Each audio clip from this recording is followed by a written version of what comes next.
Okay, here we are again. Back in business. 4 days off, 3 days on. And we're a little lopsided this time because out of the 3 days, 2 of them are going to be spent playing this game, and one of them is going to be spent playing a different game that we're going to play right after this one. And the next one we play is going to be the second to last PS3 project that we do.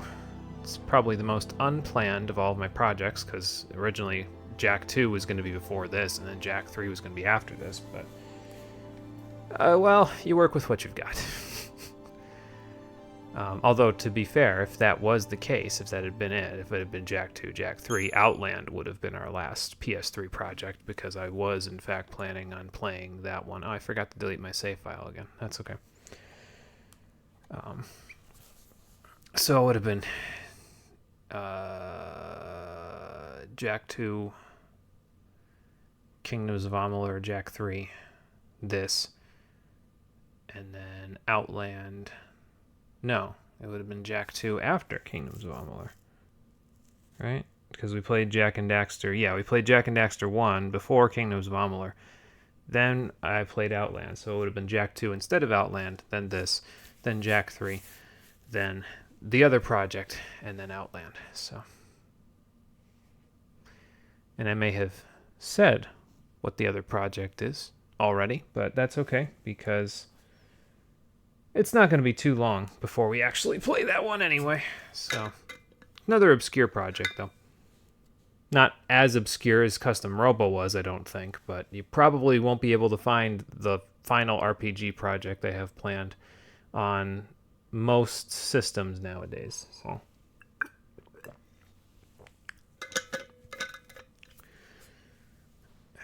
okay.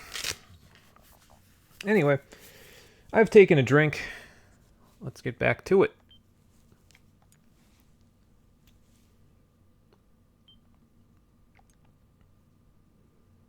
So, our final new reading. The cavalry soldiers set on overthrowing Falsey rule now wander the halls of the sanctum as monstrous Seath. Bartandalus never intended for them to reach Orphan. It was merely a ruse to spur the reluctant Lassie into action. Yeah, keep telling yourself that, old man.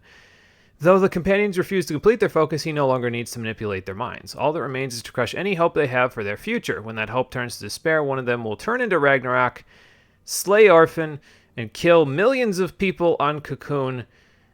And the dawn that approaches is the dawn that Bartandalus wants, but it sounds an awful lot like this narration is in his own mind. I don't know what he thinks is going to happen here, but the only thing that's going to happen here is that the entire party is going to walk into his office, kick his ass, and then save the people of Cocoon. Because there is no room left for doubt. We're in the final dungeon, so doubting at this point is a non sequitur. Right? How you doing, everybody? Welcome back to Final Fantasy XIII, the stream edition. Probably not going to be the finale today, because last time we made it to the beginning, and I mean the very beginning of Chapter 13.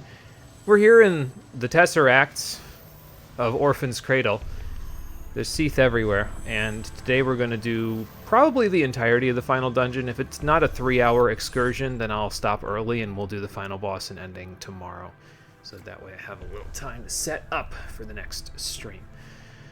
So that's the plan. Let's get to it. Did I make any adjustments to my paradigms before we go here? There is one that I'd like to make an adjustment to. Probably the last adjustment I'll have to make after making an adjustment to Matador. We're going to go to Assassination as well here instead of Smart Bomb. Smart Bomb has served us, very well for the entirety of this stream project, but Assassination will work a little bit better here because we'll mostly just be switching to this one exclusively when there's a single target that we need to do massive damage to, and we want to get as many debuffs on as possible just to debilitate them into the ground effectively. So the rest of the time we probably won't need Assassination, because especially in multi-target situations, because you can't really use it in multi-target situations because the saboteurs will attack different people. Although I can think of one battle that's in here where it might be useful. So, of course I'm saying this, but I think in order to show the final grinding technique that you can... Actually, it's not even the final one. There's a couple of grinding techniques you can use in the final dungeon here in order to get yourself a little bit more adjusted to how everything is and how much strength that you would like to have. So I'll show that off in a second. But first, I think we want to use up some of our CP. So let's do that now. We've got about 200,000 just kicking around. And I'd like to see how close we are to the rest because, well, really it doesn't matter too much because the couple of grinding methods that I'm going to show will allow us to get plenty enough worth of CP in order to get us all the way to the end of everybody's grids. At the moment, I have one final quote-unquote gill challenge, basically, that I'd like to see if we can meet. And in order to hit it, we have to reach how much? It's over 1 million. 1,349,600 gil. And that's for a very specific reason that, again, may or may not come to pass. We'll see. And we'll talk about it when we actually find the object that I would like to potentially invest money in. And I mean a lot of money. But like I said, we'll worry about that once we actually get that far. For now, Lightning has 24,000 more to spend and she's done. So it's really just Snow, honestly, because what's going to happen now is once I spend Snow's points, I'm going to go over to Hope and he's going to be done. I'm going to go over to Fang and she's going to be done. I'm going to go over to Saz and Vanille and they're going to be done. Vanille for sure, like she's practically at the end of her entire grid, so yeah, she'll be done. And then once everybody else is done, it's just whatever Snow's got left in order to max out Sentinel, and that's it. So, because he's done with all the other roles that he's got here, so it's just this one now. And obviously, if we were going into the post-game, I would say, yeah, I'd probably invest a little bit more in certain secondary roles. My plan originally for the stream was to have everybody invest in a single secondary role, depending on what I wanted to do with them, and I would have had everybody specialize in a different secondary role so that nobody had any overlap in terms of what they would have. So everybody would have had 4 roles, basically. And, like, for example, Fang would have been secondary Ravager, Lightning would have been secondary Sentinel, I think Hope would have been secondary Commando, Vanille was going to be secondary Synergist, I think I had Snow on secondary Saboteur, and Saz was secondary Medic, because that was all that was left for him at the time. Although he's not a bad medic, he does get Curasa, although he doesn't get it till stage 9, but, you know, he does get Curasa, so that's not terrible. It takes advantage of his magic stat, which is still pretty high, considering he's relatively low on the stats compared to everybody else, so. But either way, that's not how it ended up being. I decided instead that I would just power level the secondary roles to the point where it's like, okay, well, I might use these for certain things later, and we ended up using, I think, pretty much all of the secondary roles for one reason or another, except a couple of them, which we'll use, well, right now. For example, Hope's Saboteur, we didn't use that, I don't think, at all yet, and I'm planning on using that as soon as we buy all this Crystarium stuff, because those sacrifices that are wandering the halls over there are actually one of the grinding methods that you can use in this chapter if you're a little short on money or CP, so. And is that it for you, Hope? Let's see. Done, done, and done. Yeah, that's it. He's got 30,000 to spare. So that means Saz will be done, that means Fang will be done, and that means Vanille will be done. So, nice, quick, short, sweet for that one.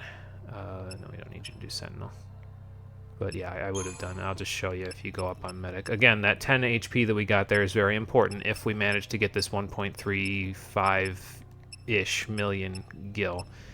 It would be very important. But yeah, there's Asuna. So I guess he's probably pretty similar to Lightning, although I think he gets Cura a little earlier. Yeah, there's Cura, and that's at like stage 6, I want to say. It might be 7, because this is 9 right here. Yeah, so that was 8 down below. So when you get to stage 9 on a secondary roll, you get a second roll level, and that helps a little bit. And then some of the stuff that you get up here, the stats are a little bit better, but it's really not substantial. Like I said, you get probably like 90%, if not more, of your stats just from the primary rolls anyway. So branching out is only something that you really need to do once you get all those primary rolls done. Like, those are what they're going to do the most, so. Especially before you beat the game. Like, once you beat the game, then you can kind of have everybody do everything. Because rolls 3, 4, and 5 are all available on stage 10. But until that point, it's like, not really much of a reason to bother, you know? You might as well just have them level what they're good at and then just use that until you get to the post game, because then you can have them do whatever the heck you want. I don't know how customizable that is, though. It feels like you're on rails for a good chunk of the game as a result of that, because the primary roles are so powerful. It does allow you to have different party compositions, but the characters all kind of end up doing the same thing no matter what. So I don't know how I feel about it. Like, in a way, I'm glad that I'm replaying the game, but I don't know how the fact that their primary roles are so strong affects the like replayability of the game. I feel like it almost hurts it a little bit, but I don't know. I'll have to stew on that one a little bit. I don't really know exactly what I'm going to say for the credits monologue tomorrow, so I'm going to have to figure that one out. Hopefully I can stir my brain around and figure out how I feel about all this by the time we get there, because I do have homework to do, but the homework's not that substantial. It's just like getting my brain out of the school mode from the rest of the week, you know what I mean? Because I have the 4 days of school, and then I have an easy day of school today where I have one class, and then I come home and then I can stream. So then I got to get my brain out of one subject and into the other, which is the stream, whatever we're playing. So sometimes it takes a little bit of doing, but it's okay. We'll make it work. Let's see. Okay, so just finish medic for you, and then you'll have plenty of points left over to just kind of hang out. I don't know that Vanille, by the way, if you're thinking about doing the same secondary role boosting that I did, I don't know if Vanille is the best synergist. She doesn't get haste, which is kind of a bit of a problem, because most of the time you'll want a synergist to have haste, so it might be better to have Snow or Lightning be the secondary synergist if you're going to level up one of the roles. But yeah, I don't know, she gets some stuff. Like, she's got Veil and Vigilance right now. She gets the bars, which are not terrible to have. They help and prevent you from having to equip like Blaze rings and Fulmin rings and all that other stuff. So she gets Boon pretty early. That's like stage 6, I think. Protectra here, and then Shell Rush should be coming up pretty soon. Is it up here? Yeah, so she gets the 2 higher-end defensive buffs, the defensive Ra buffs, which last less time, but give you more of a defensive boost, whereas Fang gets Brave Ra and Faith Ra early, and then gets Protect Ra and Shell Ra in stage 10, so I think, if I remember correctly. Fang also, incidentally, gets Haste earlier in the grid. I think she gets it in like stage 8 or something like that, so she's a pretty damn good synergist too. Fang is just pretty good at everything except Medic, and Medic she's just as good at it as Lightning is, so like it's kind of, I don't know.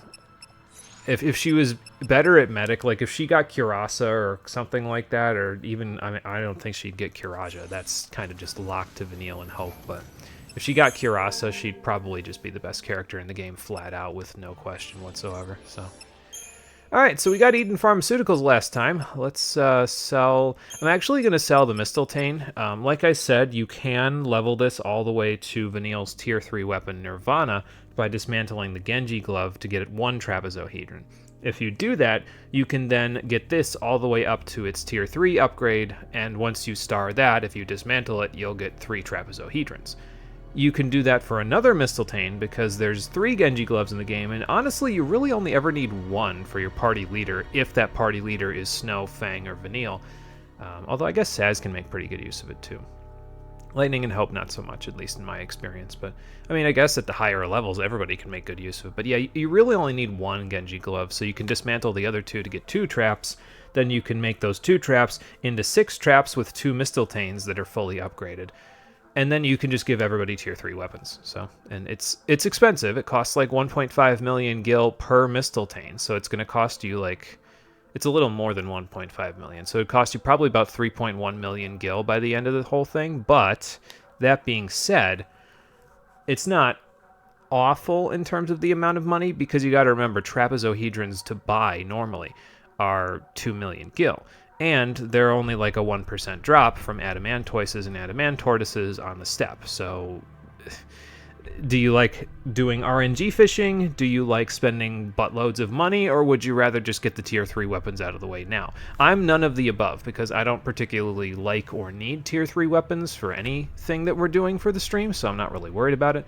But yeah, the Mistletoe is the easiest way if you tier 3 it and star it to get your trapezohedrons, because you can take a Genji glove, dismantle it, turn this into Nirvana, dismantle Nirvana at a star level, get 3 traps back, repeat the process with the second Genji glove, which you could probably get from mission 62. Excuse me, this isn't Final Fantasy 12.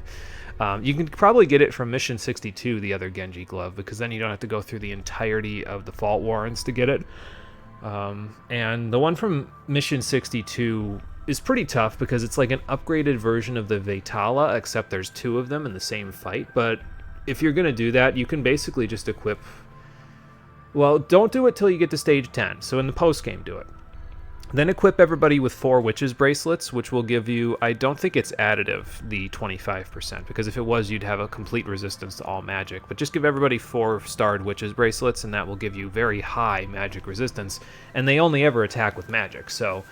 Yeah, it'll be a long fight, and you probably won't 5-star it immediately, but you will get the Genji Glove as a guaranteed reward, so then you can just take care of this whole thing. So that would be my recommendation, is take the Mistletoe that you got, buy another one, dismantle 2 out of the 3 Genji gloves, just keep the 3rd one and use it, and turn those Mistletoes into Nirvanas at star level, dismantle the Nirvanas at star level, and you'll get 6 trapezohedrons, and then everybody can have a tier 3 weapon. And you didn't even have to grind for it, so... Well, you had to grind for the money, but that's it. That's all you had to grind for, so... Also got a Royal Armlet last time. I'm just going to get rid of that. We don't need that at all. So, and we have Perfume, which I'm also going to get rid of, and we have Scarlet Tite. And we are at 907,000 gil. I'm also going to sell off all but 3 of these, because we need 3 of these for the project that I have that we could potentially do. So I'm just going to do that. Now we're at 947,301 gil. We need 1,349,600 gil, so we need to make about 400,000 gil between now and the end of the dungeon. It sounds like a lot, but there's a lot of opportunities to make money in this dungeon, so we'll hope for the best and see what ends up happening. Of course, that being said, I'm probably going to use some of it right now because Eden Pharmaceuticals, as it turns out, is the place where you can finally buy aerosols. So if you didn't grind for them earlier in the game, you can now get as many of them as you'd like. How many of them do I want, though? Let's see. One of the bosses... There's 3 bosses that we're going to fight before the final boss. One of the bosses I don't need them for at all. So that's 1, 2... I'm going to need a 3rd one for one of the fights that we're going to do. I have enough Deceptisol, I'm pretty sure, to get through the entire dungeon, so I'm not really worried about that part. And as for Libroscopes, 1, 2, 3, 4, 5... I think you get 1 in the dungeon, so I'm not going to buy 1, but... honestly, I think we might be good in terms of Fortisol, Aegisol, and Deceptisol. We'll probably use all of it. But at the same time, if I need to buy it, there are still plenty of save points around here, so I'm not really too worried about it. Okay, so Antares are available, Rebel Heart's available, Ostervani's available, and again, you can buy the Mistletoe from right here as of Chapter 12, so there you go. There's the Punisher, and that's about it, I think. We are all good to go. So now, before we get moving... Let's just show off the grinding method, and we get the old standby team back. We get Lightning, Fang, and Help back, although Fang's going to be party leader in this case. One last time. And what we're going to do, you only need 2 paradigms for this. You need Com Com Sab, and you need Com Com Com. And that's it. And then I'm just going to get rid of this one. We should not need it. And what you do is we're going to have to make some equipment changes a little bit, though. So let's just take everything off of all 3 of you. And then we can go from there. Because Hope, in this particular grinding method, does not actually need a Blessed Talisman. He needs... that we're going to stick the Collector's Catalog where it is, although you can also stick the Connoisseur's Catalog if you're more interested in the rare drop, which is Scarletite. But Fang and Lightning are the ones that need the Blessed Talismans because they're going to blow some things up with Ruinga grenades. So that's what we're going to do. You can have an Aurora Scarf, the other Blessed, and the Tetratic Tiara.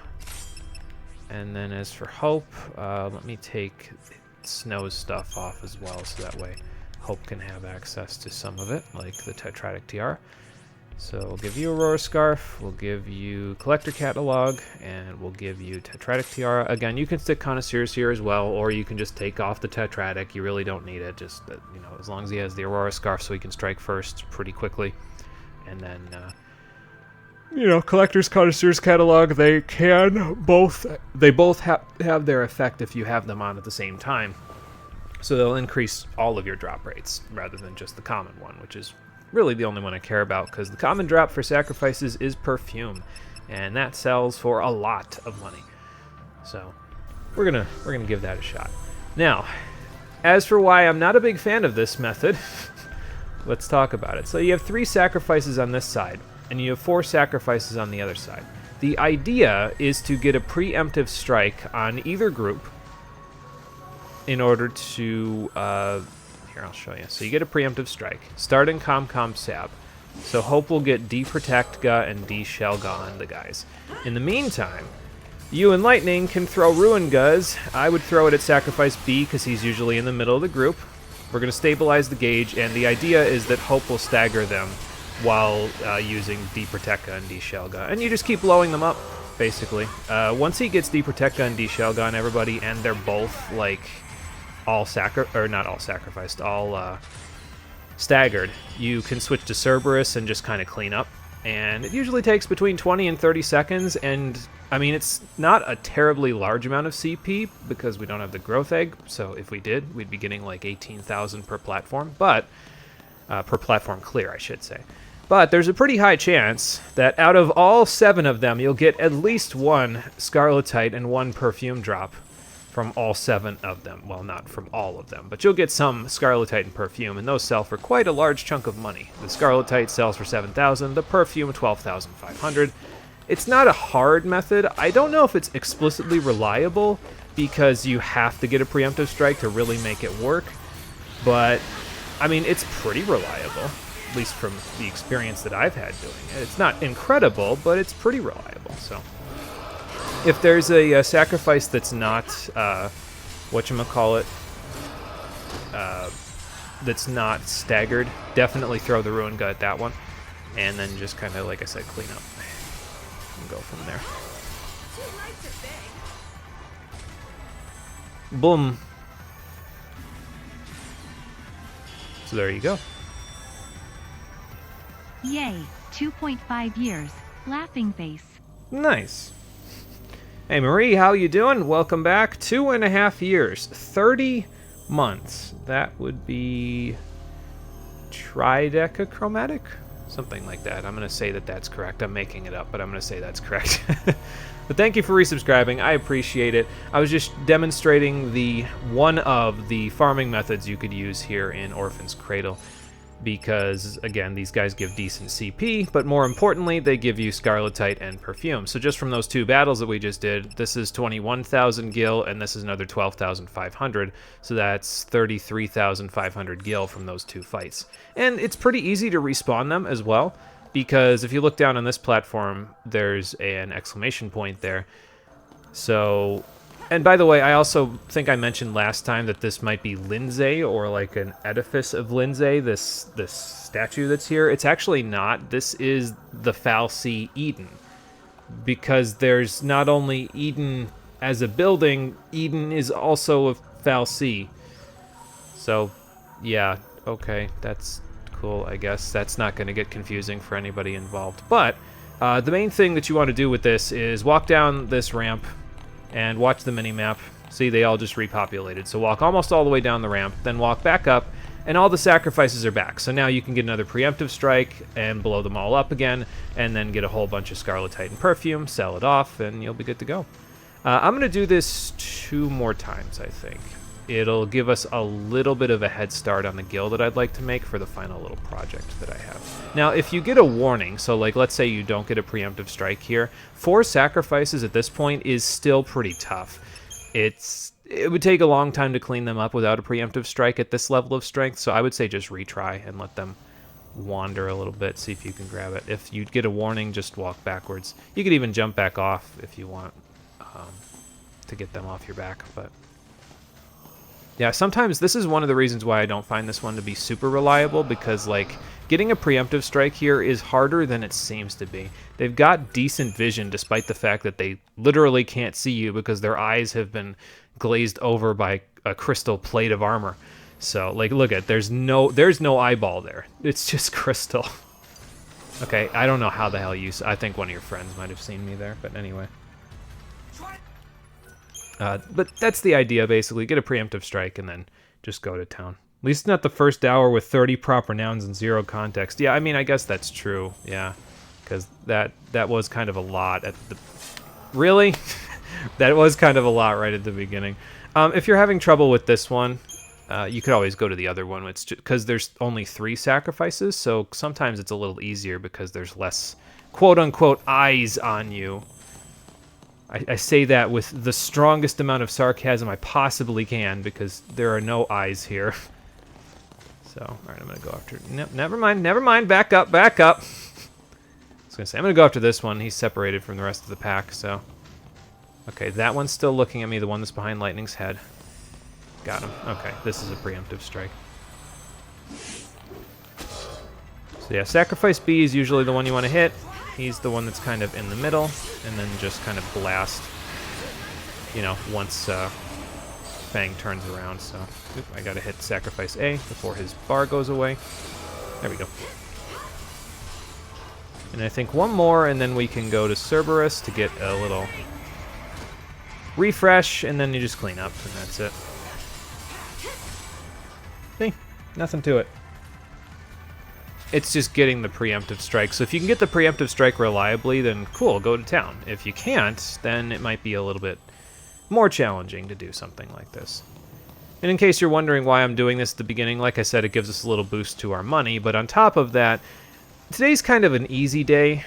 I know, we're in the final dungeon, what makes it so easy, but I'm not planning on beating the game today. So, like, we're just going to beat the entirety of the final dungeon up to the front door of the final boss, and we're going to call it a day. So, I think that'll only take about another 2 hours from now. So, I don't really think that we need to, like, run through these places, you know? So, I heard 3. Alright, I'll hit this one. There we go. Yeah, and just kind of clean up based on, like, what you see. If you see that the sacrifices are staggered, then go to town. If there's one that isn't staggered, then hit that one. So, yeah, it's not too hard. Again, it's mostly just getting the preemptive strike, so. And more perfume. Perfect. Alright, well, we're getting quite a bit of cash out of this. We'll be over $1 million now, for sure, by the time we sell it again, so that's good. Then we only need about 350,000 more gil, but we'll see how much we get after this, and then that's it. I'll call it a day on this farming method after we're done here. I don't know if we'll need to use the other one very much. It's the best CP farm in the game. You get 32,000 CP from a 1-minute long fight, which is incredible. And you can also stack that with the growth egg if you have it to get 64,000 CP per fight. It's kind of ridiculous for a 1-minute long fight. But definitely abuse it, because it lets you get way more CP than you'd get otherwise. So, I was pushing my luck there. So, oh, this ramp behind me, by the way, this one doesn't work to respawn them if you go down it. They only respawn if you go down the ramp to Eden. So, there you go. Alright. This one more time, the other one more time, and then off we go. Eat this! That's 2. Who's not staggered? You're not staggered. Now you're staggered. Okay, one more, and then we'll have Hope swap off. I like to swap off before the Ruinga explodes, because then it just lets them go flying through the air. And it saves me a little trouble, because then they're obviously incapacitated because they're flying through the air. So, excuse me, makes my job a little easier. But yeah, I mean, you're getting 10,000, a little more than 10,000, closer to 11,000 CP per platform clear from killing all 7 of these sacrifices. And then the amount of money you're getting is only limited by the RNG. And, I mean, you've got a pretty good chance of getting at least one Scarletite or one Perfume from either fight. Because if you 5-star it, you've got, like, 250% higher chance of getting the rare drop, which is the Scarletite. And with the Collector Catalog, you've got a pretty high chance of getting the Perfume as well. It's like 28%. So, alright, that one's staggered up. They're all staggered. Good, I think. I'll look after this. Yes, they're all staggered. So now switch and clean up. And that's it.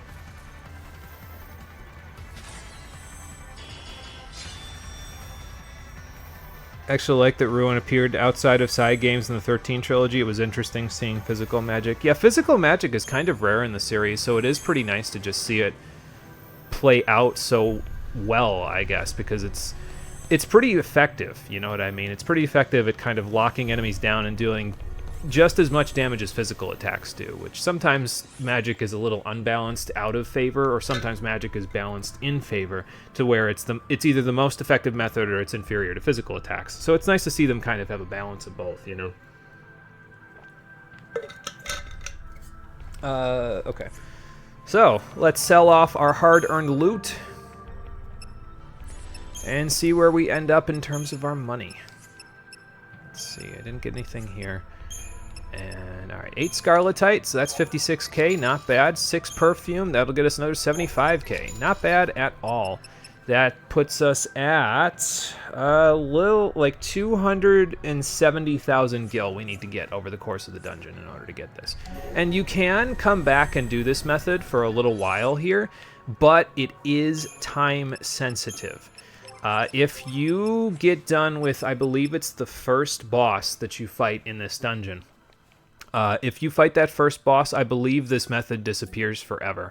So if you want to do it, you got to do it before you find the first boss. You'll know that you found the first boss because you'll see an enemy called Sanctum Templars right before you fight the first boss. So if you see Sanctum Templars, the next save point that you'll see will be, well, the first boss of the area. So that's when you'll want to turn around.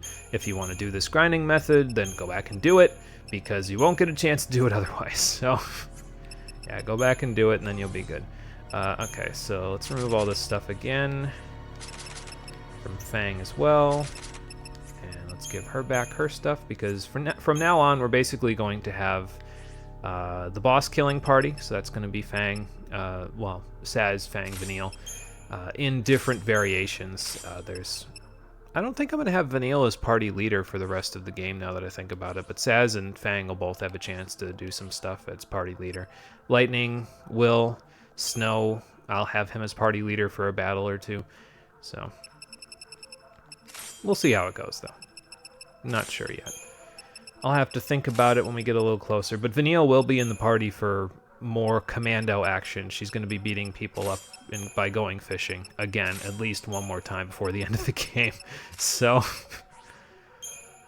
it's going to be completely silly, but that's kind of the point, honestly. Like, that's why I did it. And I was like, no, I kind of want her to just fish people to death. It's like I said, it's really dumb, but I kind of just want to see it happen, so I'm okay with that being dumb.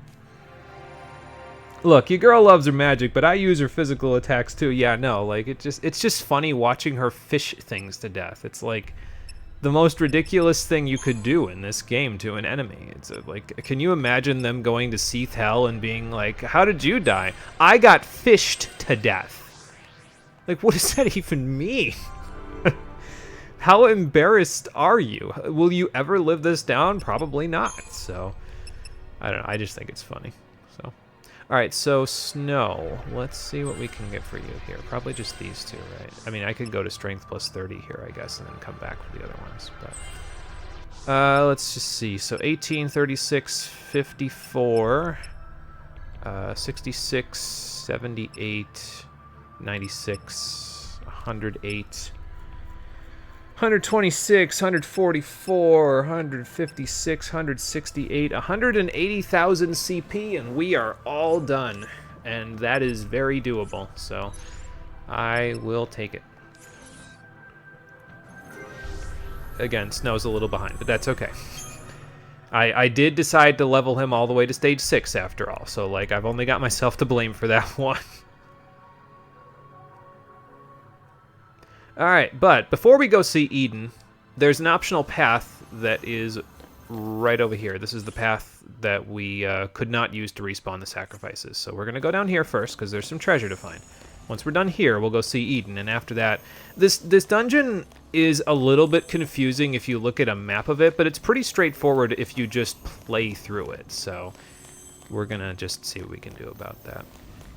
And we'll see if we can't make sense of it as we go, you know. Alright, I see the 2 treasure chests, but I don't think I like that Moloch looking thing. Yikes. Let's see what we can do about that when we get there. In the meantime, more preemptive strikes. I don't know what you can do to have these guys also get respawned, but if you can get these guys to respawn, it'd also be pretty good because there's just 2 of them, so they're pretty easy to preemptive strike, and yeah, you can go from there, you know. Alright, let's do this first, then give Snow a nice refresh with Assassination. I'll put D-Protect and D-Shell on. He can try to get Pain and Fog on. Okay, you got Pain, that's good. I didn't get D-Protect, but we really don't need it that badly, so there we go. But yeah, without the ability to do any of that, like, so these guys are actually susceptible to Pain and Fog, so if you've got them down to just 1 sacrifice, you can get like 6 status effects on them, and then they're just sitting ducks, like, they just can't do a damn thing. I kind of feel bad for them, honestly, because, like, those used to be cavalry members, and we just not only killed them mercilessly, we also did it after forcing them to not be able to do anything, which is, I don't know, kind of messed up. Alright, what was just chasing me? Oh, good, the Velocicycles are back. I love that. I don't like fighting those things, so I'm not going to bother. We're going to fight it right here, but only if he doesn't let me get this chest. Damn, he almost let me get this chest. Alright, so these guys I think are also susceptible to Pain and Fog. I don't know if it's Pain and Fog or just Fog or whatever. I think it's just Fog, honestly. They're pretty hard to stagger at first, but, well, you'll get a chance to stagger them a little more easily when they start using Plasma Cannon! So what's going to happen now is he's going to charge that up, and then eventually he's going to blast the shit out of us. It's going to do some damage. I'm not really super concerned about the damage. Like I said, not really super concerned. But his stagger resistance is significantly lowered when he's charging up Plasma Cannon. So it makes it a lot easier to stagger him up once he starts charging it. If he doesn't start charging it, that's fine. We'll just, you know, go from there. So, but yeah, once he gets staggered, he's also kind of a sitting duck because he stubs his toe from everything that we do, basically. So not very easy to kill still, but you know, we're getting there. Oh, that's not what I want. That's what I want. All right, good job, guys. I still think that Snow's coat looks super gaudy. I can't look at it and not be like, Snow, really? Like, it doesn't have to be all that, you know. There's the Libra scope. Okay, cool. No, I don't have to buy one. But yeah, no, it doesn't have to be all that, Snow. Like, come on, man. You're doing too much. Alright, well, anyway. What the hell are you supposed to be? Let's find out. Trouble, that's what it is. Ow. That's why it's trouble, because it has front-mounted cannons that will throw you up into the air, among other things. Alright, let's go Assassination. See what we can get on him, if I can ever get up from this. The first fight or two with this guy is tough, because the AI doesn't really know what to do against him yet, so they kind of gotta just try things and see what works. I'm gonna use a Renew, why not? There we go. Yeah, I think that's good. Let's go back to this so we can get a refresh and just beat the shit. Send him to the great beyond. Do we have a weakness on him yet? No, not yet. Okay. I'm about to get... Okay, never mind. I thought I was about to get, but all he did was hit my friends with that, and then Fusillade didn't do a whole lot. What's your HP look like, big guy? Oh, over 1 million. Okay, that's fine. Remember when over 1 million was like a massive, massive amount of HP? Now it's like, okay, well, that's fine. Alright, you guys are still on the ground, so I'll launch him. There we go. Go ahead, Snow. I'll keep him up there.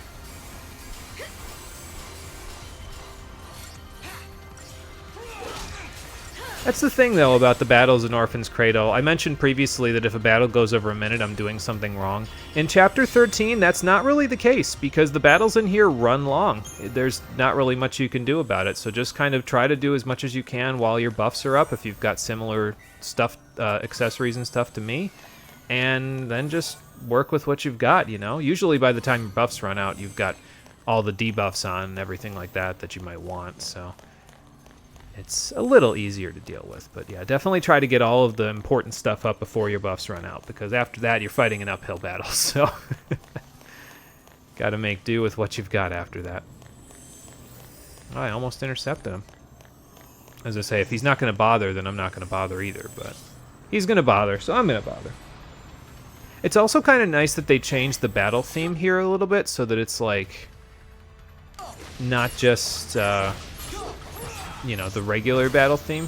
Like, it's the boss theme here to kind of indicate that no, we're getting into the crazy shit. So keep on your toes, you know. Snow, whenever you're ready. There you go. Oh, we got fog on him. Nice. It didn't really do much, but nice. All right, switch off, and then beat the sin out of him. We'll do one more round of that. And then we'll go to aggression. I'll wait for hope. Alright, there we go. And then he can just keep going. Oh, good. We got him. Love how this place is just in Cocoon. Yeah, like, who designed this? Like, I mean, obviously the Foul Sea, but, like, I feel like I'm in another dimension or something right now. Like, right? Like, I feel like I stepped outside of the world that we were in, and I'm in, like, the technocratic Pillar of the Sky from the Final Fantasy Legends series or something, right? Like, it just feels so bizarre. I feel like I'm somewhere else, you know? It's just... it's so ridiculous in its aesthetics that it just... yeah, I don't know. I guess it's just... seems silly to me. Oh, you know, these guys are back. Maybe I could do one more round of fighting them? No, because then I'd have to change the team around, so I'm not going to do that. Never mind. I don't feel like taking on 3 and 4 sacrifices at a time with this party, so I'm just going to move. It's all good. I'll leave all that money on the table. All right, Eden, where are we going?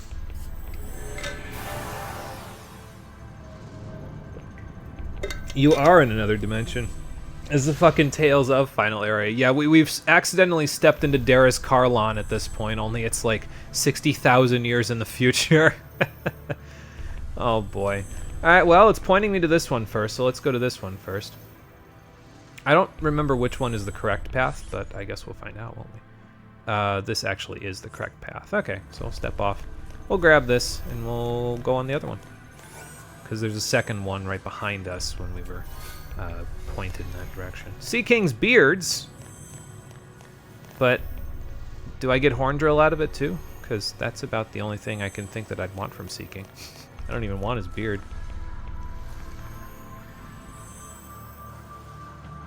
There are new enemies around here as well that can drop Sea King's beards, which I guess are supposed to be pretty good organic synthesis items, but again, they can't get the ×3 multiplier as quickly as Sturdy Bones can, so I don't know. Not a big fan.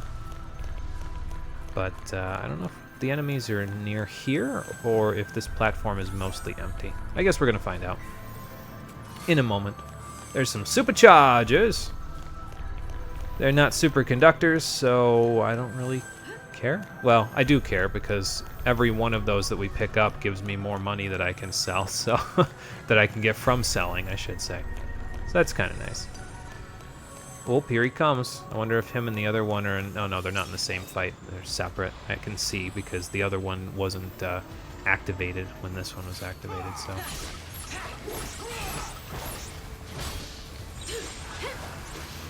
Alright, start this up. I know he's plasma cannoning, but We'll just do the best we can. If we get blasted, we get blasted. It's fine. Now. And go back. And we'll do one more round of this after we're done. Imperil, yeah, I was going to say, has you get all of this stuff up on him, right? Yeah. Of course, the problem is that he's resistant to everything, so even though he has a weakness from elements, he's resistant to physical and magical attacks, which means your attacks almost bounce off of him. I mean, I guess it's a way to make him seem more challenging, but I would honestly just prefer if he just keeled over dead, so... I won't say that about too many things, but those Velocycles, yeah, I'll say that about them. Sea King is semi-useful nowadays. If it has Lightning Rod, it just won't take damage. Your ally won't get hit by electric moves, and Sea King gets the stat boost. It ages pretty well. See, yeah, and that's actually an interesting thing, right? Because, like, normally Sea King is a pretty bad water type, but yeah, with Lightning Rod, makes a bit of a difference in terms of Sea King's viability. So... I think I'm going to grab this stuff first, because I think this is a dead end, and then we can go in the opposite direction and grab some more stuff. Some perfect conductors. Those sell for, I think, 800 apiece. Yeah, any of the synthetic materials that you pick up in the dungeon like this, you can just sell them. They aren't quite as good as... Well, some of them are a little bit better than superconductors in terms of the amount of experience they give, but... Superconductors are just a little bit easier to use, I think, because they're a little bit more readily available from Hot Pink Lenora's garage, so...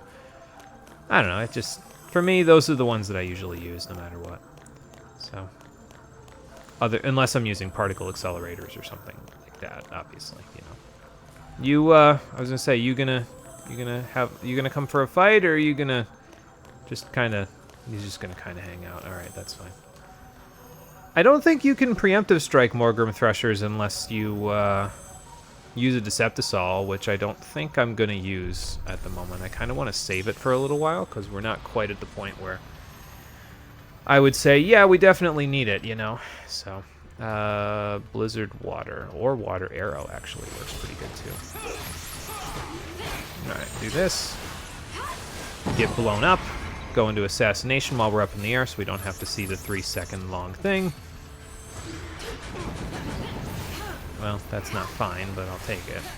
Get Imperil up. Slow is pretty nice for this guy, though, because his ATB charge time... He's kind of like some of the enemies in Final Fantasy XII, where they just have the ability ATB charge 0.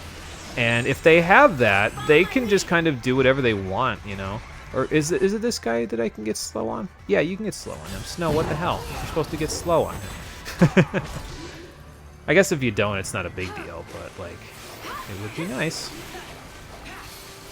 He's pretty resistant to most of the stuff we're doing. Snow's got a lot of HP, though, so he'll probably be okay for one more hit. Yeah. Never mind.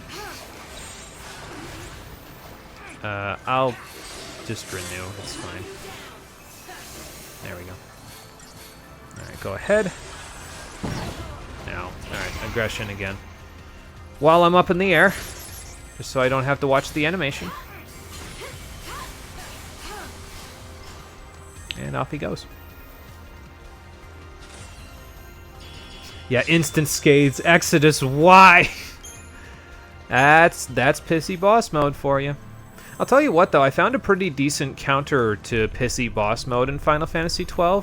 Surprisingly enough, and I'm going to use this strat when we play the game for the stream, Knots of Rust are really useful for taking care of pissy boss mode when the enemies get all of those abilities at the end. Because the thing about Knots of Rust is they ignore any defense boosts. They treat the enemy as if they have defense and vitality equal to 0 when they deal damage. So I have like a gambit set up for everybody for boss fighting, where it's just like, is the enemy in critical HP? Yes? Then throw the 99 Knots of Rust that I have in my inventory right now.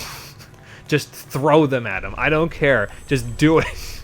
And that works pretty well, actually. It isn't necessarily the fastest thing, because they've still got to, like, you know, use the items, but and it takes a little bit. I mean, you use an item almost instantly, but then you have to wait until it charges back up before you can use it again. But it works pretty well. So if you see me equip the diamond armlet that you get like really early on in the Zodiac Age version of 12 when we play it for the stream, and you're like, wait a minute, don't you want all the treasure that the chests have in the game? And the answer to that is no. The Knots of Rust are far more useful. Surprisingly enough, I would literally rather have Rust than any other shit that they could have in these chests. So, Knots of Rust versus Omega Mark 12, you can do it. I have not done it, but you could do it. I would use a dark matter in that case, though. Because the dark matters charge up their power based on how many Knots of Rust you've used since the last time you used a dark matter. So, like, against really powerful bosses, I'd say use the dark matter, because you could get, like, up to 60,000 damage out of it, which is like 1/15 of Omega Mark 12's health, I think. I think he has a little over 1 million, which is pretty doable. All right, are you ready for the most annoying organic enemy in the game? Because they're right here.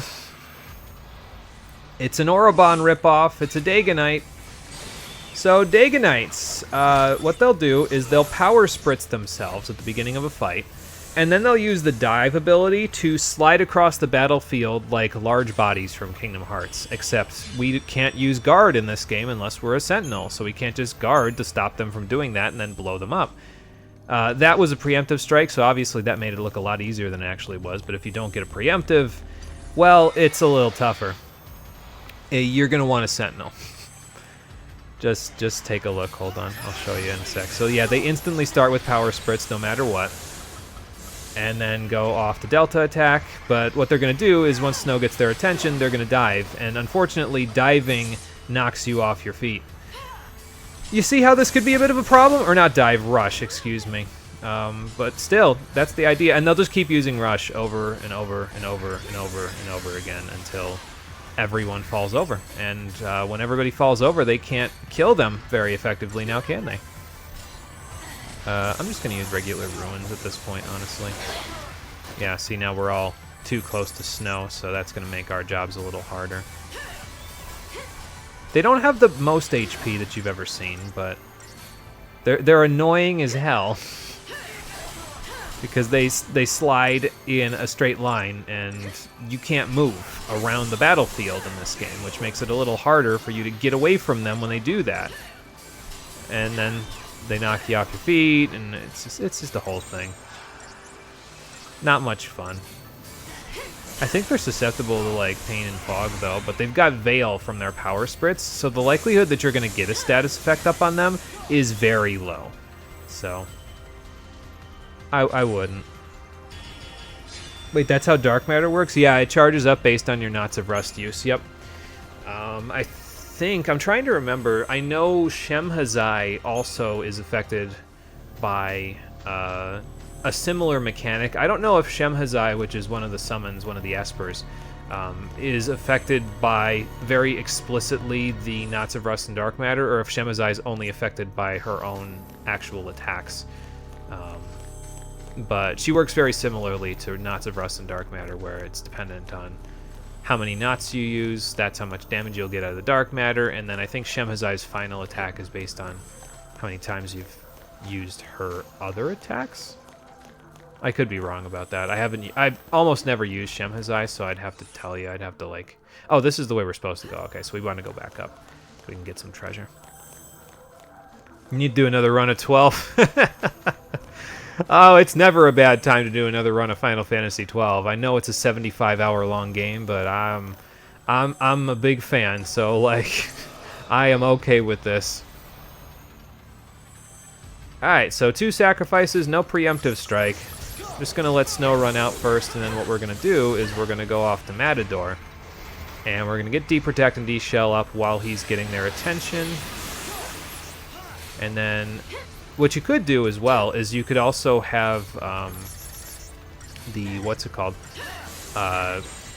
You could also give Snow the Seraph's Crown if you want at this point, because if you give him the Seraph's Crown, he'll get deathed, but it won't do nearly as much. It won't be nearly as problematic as it could be, because he's got 60% instant death resistance. But I'm not 100% sure we need it, because in this particular case, he has access to Reprieve, and Reprieve prevents him from falling to a single hit if he's above a certain threshold of HP, and I think it's like at least 30%, so I think he'll be okay. even if he gets death. I mean, in this case, they'll die before the death goes off, so, you know. Item and damage tests in 12. Writing ideas in Obsidian. Why are you doing this to me? I mean, I guess it gives you something to do. Sorry, I know I'm filling your schedule up, but, you know. But yeah, items are pretty damn good in 12. If you didn't have to grind for motes from treasure chests, I'd be down to, like, do a whole bunch of item playing stuff. Like, instead of even casting a lot of spells, I'd be like, okay, well, we don't get access to water until later, so I'll just use a water moat instead, you know. So Heiska moats are available pretty early. Yeah, you know, that's a good idea. I'm just gonna blast. And let me blast Sacrifice A before he loses his charge. There we go. He's gonna have a short stagger, but that's okay. Alright, let's kill the other two as much as we can, and then we'll go from there. Throw some Ruingas. And off we'll go.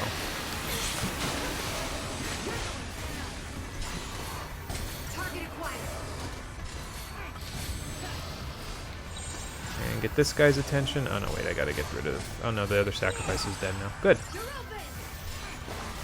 Boom. Well, that didn't stagger him, but that's okay. We'll have him in a second. I guess I could have switched to Assassination even, to be honest.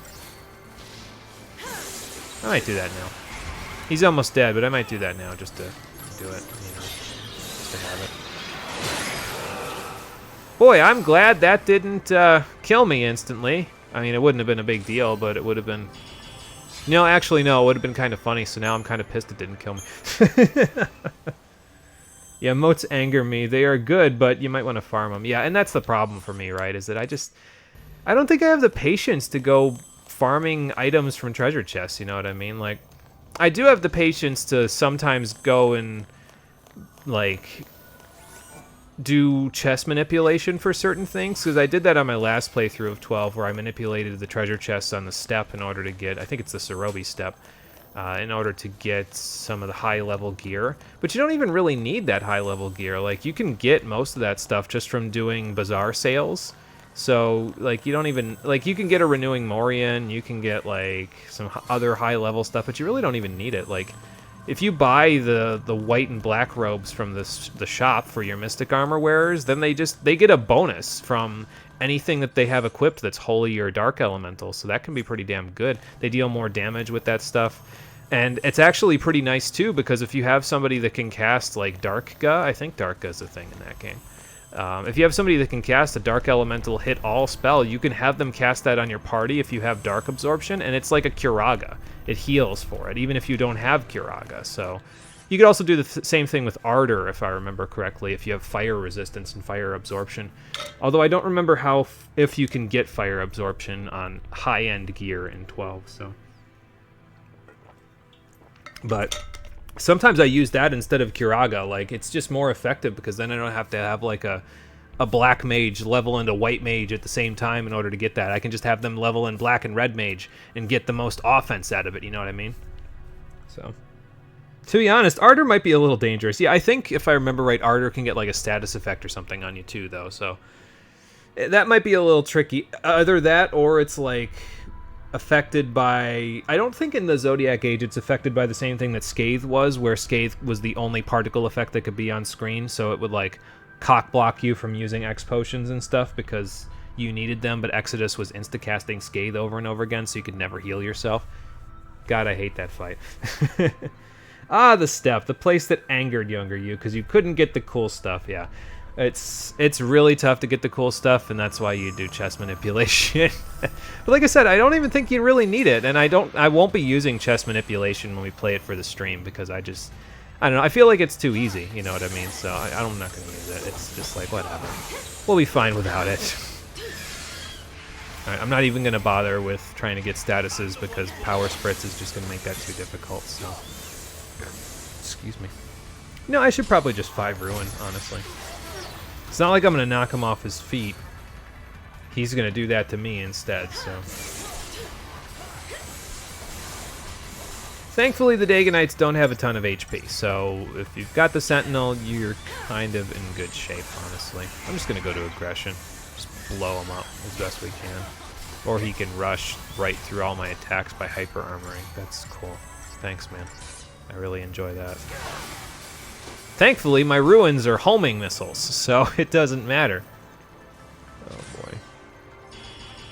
They removed that in Zodiac Age? Yeah, not for the stream per se, but for trial mode, yeah, now that's a different story. Trial mode, it might be pretty good to have all that high-end gear, so... Oh, there's a Seeking's Beard right there. Although I think I remember for trial mode, somebody doing it with, like, low-level gear and, like, low license boarding, and it wasn't awful looking. It was pretty bad, but it wasn't, like, terrible, you know? So... this might look like the place where the first boss will happen, but it is not where the first boss will happen. Like I said, you won't see the first boss until after you see... What were they called? Sanctum Templars? Yeah, that's it. So, once you see them... After that, if you see Eden again in the save point, that's when you need to gear up for a boss fight, so. Just remembered something. How much tattoo time do we have left? That is a fair question. Our tattoos seem to have been paused for a little while at this point, haven't they? You get a shamanic spear from here. It's like Fang's Feymark, basically. It gives her more magic at the cost of all of her strength. I think you can buy this before you get it from the final dungeon, but only if you beat Mission 46, which is like in the middle of all of the Fault Warrens missions, so it's kind of a pain in the ass to get it otherwise, because like that's where the last shop in the game unlocks. Eden Pharmaceuticals is not the last shop, Gilgamesh Incorporated is. And a lot of like the enfeeblement weapons, or the ones that, I forget what the one that gets rid of, it's Stifled Magic, I think, or Fettered Magic. Is the other ones, but a lot of those ones, the weird weapons, are available from Gilgamesh Incorporated. So, yeah. So if you want those, there you go. But if you don't, then hey, do what I'm gonna do. Sell them. I might even sell those 2 Aegisol because I don't think we're gonna need them for anything. So yeah, I'm gonna sell them. Just really, really thread the needle in terms of the cash that we're getting here. You know. It's all for the Hyades Magnums, though, and you know how much I love those damn things, so it will be worth it. Alright, can't sell Vanille's Fluffy Wool. Can sell 2 of the particle accelerators that we got, though, because we only need 3, so there we go. Get that. Sell these off. Millerite, yep, don't need that. Have these 21 Seeking's Beards. There we go. And at the end of this whole rope... Oh, we even got Uraninite. I don't actually need that, so cool. Sell that off for 5,000 more. Some more perfume. Tears of Woe. And we need about 200,000 more gil. So we're working our way up. We're not quite there yet, but we're working our way up. So, alright, so let's save now. And then we'll keep going. Like I said, it's a pretty easy day today. I wanted to kind of take it easy coming back because I don't want to do the whole... Like, I want to do the whole final dungeon, but not the final boss and ending, because that'll take a little while. Well... It won't. The final boss fight's, like, there's 3 phases to it, and combined, I think our battle time will be a total of, like, 8 minutes. But that's because this game is very fast-paced, so, you know, that's just how it goes. Okay. I was going to say, am I supposed to know what that does? But I guess I know now. It changes the configuration of the dungeon. That's going to happen a few times. This place is kind of a big puzzle box.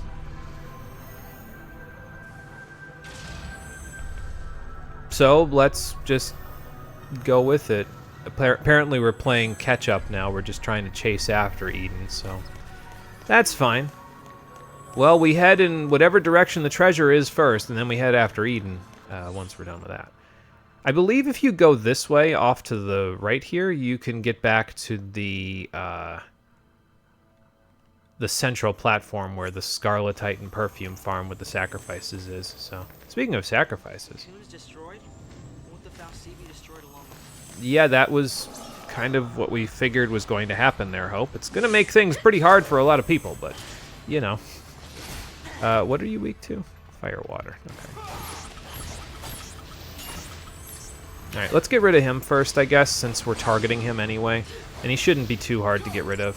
We'll just have to deal with the bullshit that the sacrifice is doing afterwards, and then we'll be good. Do I want to switch to anything? No, not really, honestly.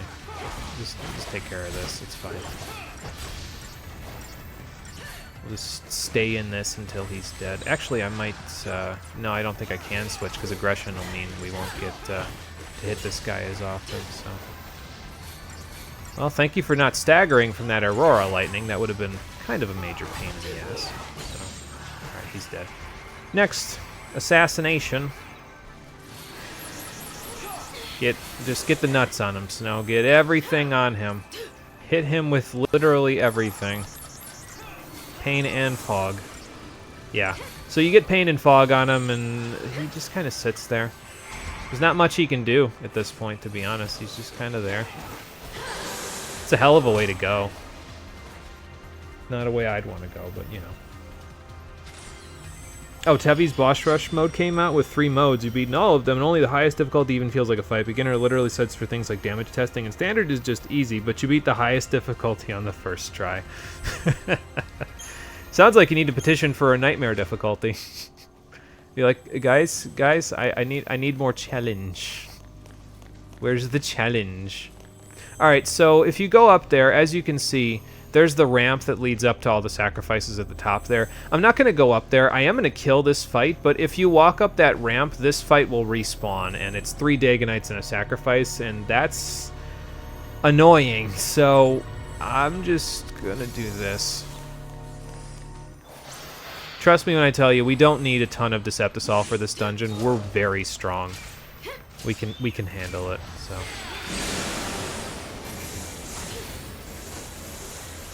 And we can basically handle all the Daganites at this point as well, but because they're almost all dead. Okay, and you're actually staggered, so now it's just you. Off we go to aggression, finish him off, and then there we go. If it makes the fights look easier, that's fine. I mean, just... At this point, honestly, you don't really have, like, I mean, if you're in the same situation as me and you want to, you know, try to do this 1.349 million gil thing that I've got going on, then I guess you've got an excuse because you don't want to spend money using Deceptisols, but yeah, no, like, just, if you're struggling with a fight, just buy a Deceptisol. I know it's 30,000 gil, but if you need more money, there's sacrifices everywhere, and you can just get Scarletite and Perfume from them, sell it off, and there you go. So, there is one, it's called Infernal Barbecue Mode. Oh, great. Are we on Daganites? Okay, I'm going to hit the sacrifice. The Daganites are actually the ones I'd want to focus on, but if we stagger them, then they can get a little bit easier to hit, so... I'm going to hit the other Daganites. Snow's got that guy kind of locked down. I don't want this guy to be doing any water bullshit. So. Right, and just keep hitting. We'll probably have to deal with the other guy, like, outside of his stagger, but that's okay. Wasn't even worried. He had 1 status effect on me. It had a 2% chance of hitting. Well, Pain and Fog is up now, so... Sorry, man. Looks like you're about to have a really bad day. He had, like, 7 debuffs. Oh, my lord. Oh, these poor guys. Man, that's a nice haul. That's like 20,000 gil right there. Not bad at all. What am I missing here? Okay, so we got to go that. So that's where we started. We could have gone to the left, but we went to the right to get all the other stuff. And yeah, as you can see, it connects up to the starting area. We'll go to the end of this platform to grab the treasure chest that I'm sure is waiting for me at the end. If there's not, I guess there's some CP from fighting 2 sacrifices in a Velocicle. Yuck. But I mean, that's what's going to happen. So if it's going to happen, then it's going to happen. We'll make it work.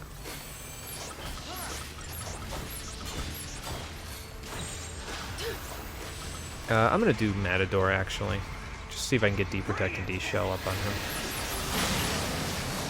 Because then I can kind of let Snow do all the tanking while we do the crazy shit. I probably should be waiting for him to Plasma Cannon, though, before I do this other stuff. A little bit of Delta attack. Because he should Plasma Cannon in a second, and that'll make it a little easier. Yeah, there we go. First, Hope to get our stuff off. Whenever you're ready, Hope. There you go. Nice work. Alright, I'm going to go to Relentless Assault. I know we've got all the other guys to deal with, but this way we can quickly get rid of this guy. And then we can go from there. Actually, let me renew first. We've still got a couple of Ether Sol, so we don't really need to worry too much about our TP.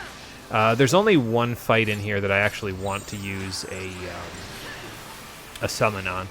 So other than that, our TP is completely free to be used on Renew rather than anything else. So Don't worry about it if you use it. Oh, for Christ's sakes, that's like everything. Alright, combat clinic time. Get the Asunas going. I'm gonna get them going on Snow. Well, Hope gets them going on me, maybe. Yeah, there we go. I'm so slow!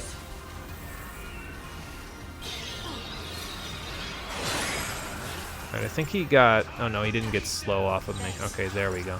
Now we're good.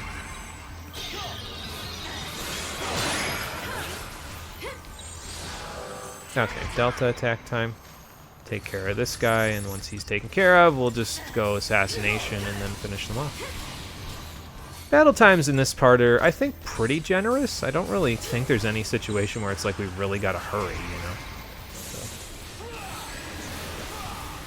know? No, fog's up. That's good. Sure, that'll work. Snow's gonna take a sweet-ass time because he's slowed, but that's okay. Once we get slow up on that guy, it'll be bloody. Okay, you know what? Let's just do this. Let's just get this over with. He's already done. He's already dead. He just doesn't know it yet. Enjoyed Tevi's story, but you literally hyperanalyzed it the other day, and your grievances surfaced. We've been told there will be DLC that is a post-game for the story, and we definitely need that. Okay, well, at least they're trying to address it, you know what I mean? Like, at least they know potentially, okay, well, there's some things we need to address in the story, so let's go do that, you know, and they're trying to do that. I mean, they're going to make you pay for it, but I guess they are still working, you know what I mean? They got to make their money back somehow. Well, there's another Tetratic Crown, so I guess if you... actually, at this point, if you got the Tetratic Tiara from Dahaka, and you got the Hermes Sandals from the Tonberry, you can now have access not only to 3 Tetratic Tiaras, but also 3 Sprint Shoes. So if you want them, there you go. You can just, you know, put that Tetratic Crown all the way up to a Starred Tiara and then dismantle it, and there you go. You've got another pair of Sprint Shoes, upgrade the Hermes Sandals to Sprint Shoes, and now you've got 3 of each, which is pretty damn good, so... Definitely, very powerful combination they have, because you've got one of the best buffs in the game, Haste, along with 4 of the very good buffs in the game, Protect, Shell, Veil, Vigilance, all at once, and that's pretty damn nice, so... The ending isn't half-baked, it's raw. Imagine a story that ends with 10+ story threads unfinished. Oh, okay, so Final Fantasy 13 too, got it. Sorry, couldn't resist. But yeah, no, that's, yeah, that would be a bit of a problem, yeah. So, it's good that they're addressing it. Okay, nice, another cool 15,000 gil. I know I haven't used the Nimble Toe boots since Chapter 11, by the way. Don't worry, they'll get used in this chapter, so.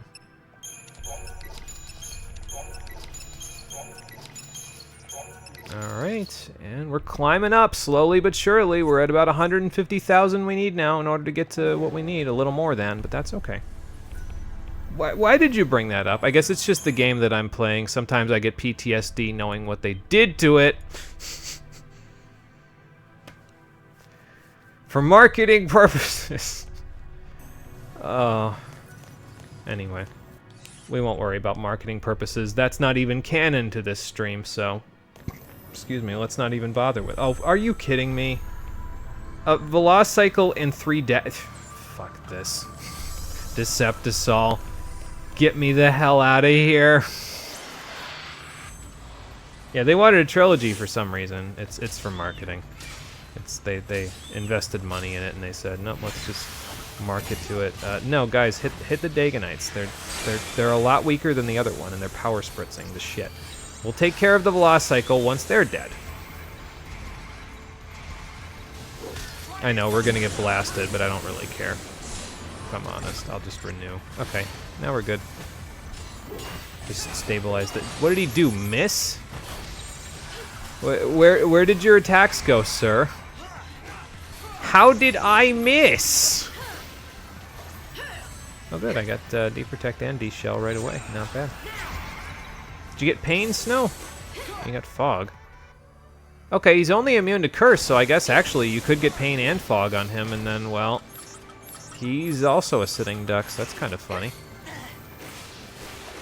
I think out of all the Velocicycles in the game, I like this one the best, even though he's got the resistances and everything, because he's not as annoying to deal with. He always starts with the move that...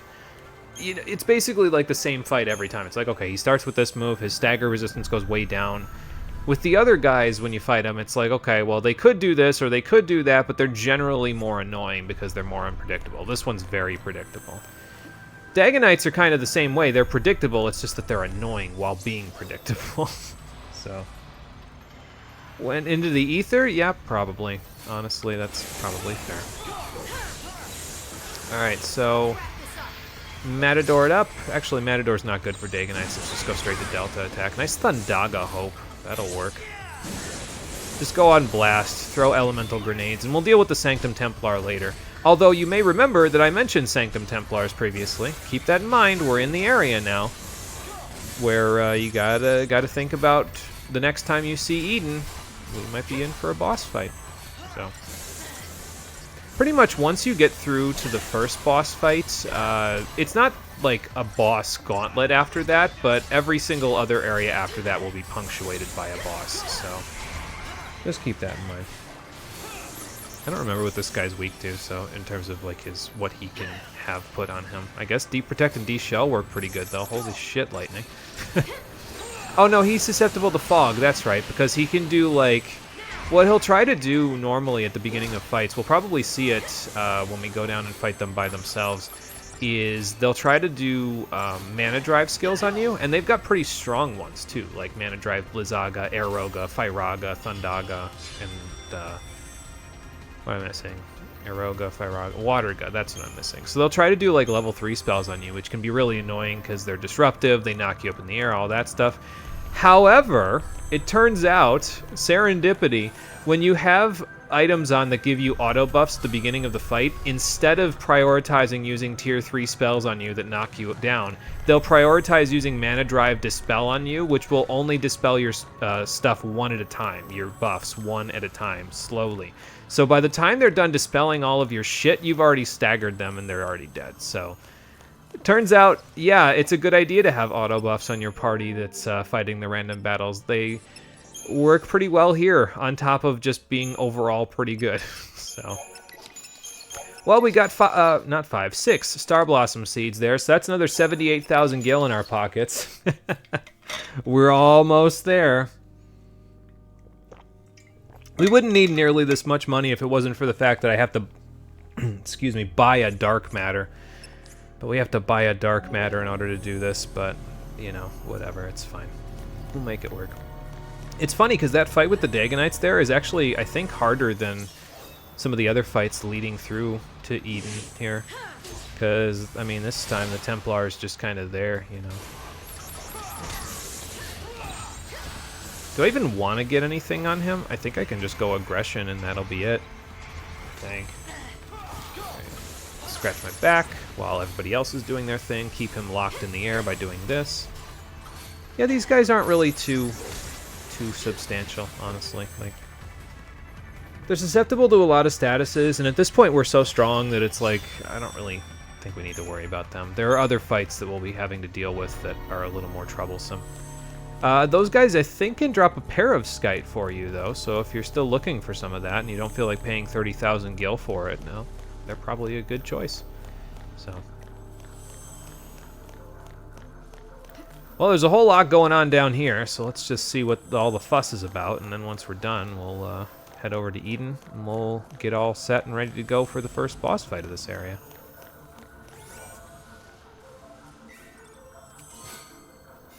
Ah, some mushrooms. Or are they truffles? I don't know. Mycelium, when I see the word mycelium, I'm like, oh, okay, mushrooms, but I guess they could be something else. Either way, they probably sell for a decent amount, so I'll take it.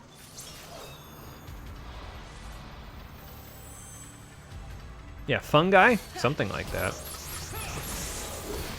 Wonder if they're any good at parties. Sorry, also couldn't resist. I'll go Matador for this one, because then we can just kind of very quickly debilitate the sacrifice and get him out of the way. Not really worried about the Templar, to be honest. He can... See, that's what I'm talking about right there. See how he did Mana Drive Dispel? So he'll focus on getting rid of your buffs one at a time, very slowly. which is very manageable. Rather than knocking you over while trying to deal with the sacrifice, he'll just do that, and it's just nothing to worry about, basically. That's it, you know? Alright, let's switch back and see what we can get on him. I got some Imperil. Now, obviously, you have to do the fight without your buffs, but, like, I'm not even worried about that. Like, we'll be fine. We don't need the buffs to beat this guy. He ain't all that. Like, look at all this shit we've got on him already. We don't need the debuffs. Or, the buffs, rather. We need the debuffs, because we don't have the buffs. Nice 60,000 there, Hope. Good lord, man. I mean, you have over 2,100 magic. I would hope you're hitting for the nuts like this, but also, Christ almighty. Yeah, so when they say that, that's kind of like an indicator to you. Like, okay, well, they're saying something. Usually when my party members say something after not having said anything for a while in a dungeon, it's because something is about to happen in terms of, like, boss fight stuff. Like, I guess it would have only been more obvious if Hope had said, why do I have the feeling something bad's about to happen? Which he's said previously on the way to boss fights, but he is not saying at this point, so... But it is. It's going to be a boss fight once you get to Eden, so just keep that in mind. 2 sacrifices and, yeah, Templar. Okay, well, they were getting a little stuck on the side there. I should have stopped. It would have been funny.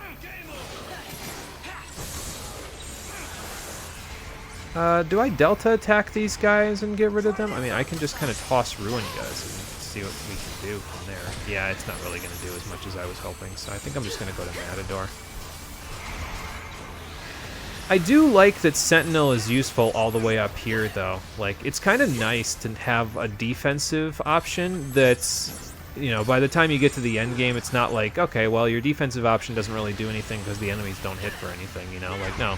The enemies can still be very dangerous, and so having access to something that can debuff, not debuff, but, like, draw their attention a little bit can actually be pretty useful.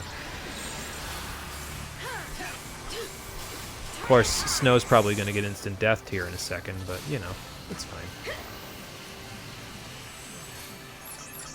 We've got Renew, and we've got... if he does get instant death, that's actually almost beneficial. It's weird sounding, but, like, he's got all those debuffs on him.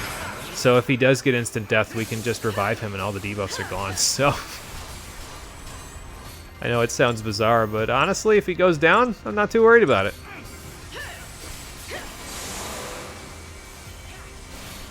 Alright, well, you're charging your mana drive. I don't know what that's all about, but I'll switch off in a second. I'll let him do whatever he's doing. It's fine. Oh, that's what that is. Okay. Well, I guess it could be a problem. I'm not really too worried about it. I've got Renew, so... Wait, hang on. Damn, Hope, I just renewed. What the hell? Oh, because you've got Deep Protect on yourself. Okay, that makes sense. I was like, wait a minute. That's a lot of damage, buddy. How'd that happen? But it's fine. We got him now. Of course, this is the last fight before the boss fight, but I still have 3 TP, so I'll still be able to summon. You don't have to summon in this fight, but I'm going to summon anyway, so...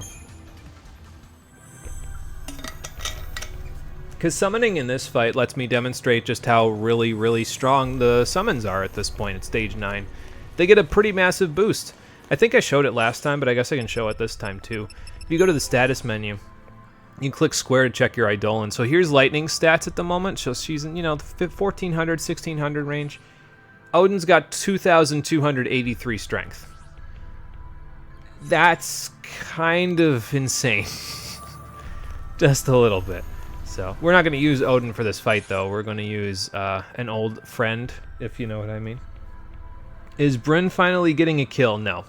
Unfortunately, no. Brunhilde gets no kills.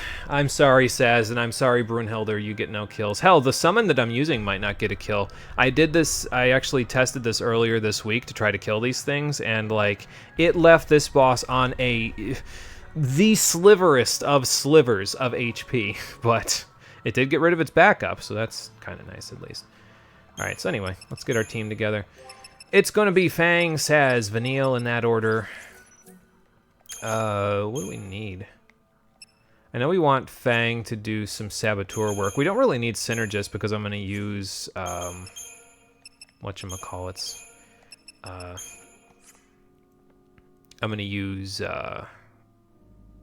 aerosols right now, so I don't really need that. I guess just have a relentless assault. No, I kind of want. Actually, no. I'd rather you guys do Ravager stuff. Honestly, I'm mostly going to be using Saboteur instead of using anything else. So, you know, I'm going to do 2 smart bombs in case I want to switch it off. Because we don't want to stagger the enemy. We want to actually like stabilize their gauges basically. So maybe it might be better actually then to do like a Sab Com Rav, because if I have Sab Com Rav, Saz will try to stabilize the gauge of a different enemy while Vanille and Fang will focus on a single target. So excuse me. And since that's the case, maybe I'll do a second one up here. No, I'll keep Smart Bomb, honestly. We really don't need anything else. That's about it. Well, no, I'll leave Relentless Assault because I might want to go Commando during the summon, so I'll leave that for now. Saz, I'll take that Whistlewind Scarf off your hands. Thank you. You can have the Aurora Scarf. There we go. We don't want to give you the high 80s for now because we don't really have the what we need in order to make the high 80s work, but the rest of the stuff, it'll work out pretty nicely. We shouldn't need too much out of this fight. It's kind of a funky fight. It's almost a little puzzle, I guess, but I mean, I guess you could just use a Libra Scope and then the puzzle is dispelled, but you know, it's something, I suppose.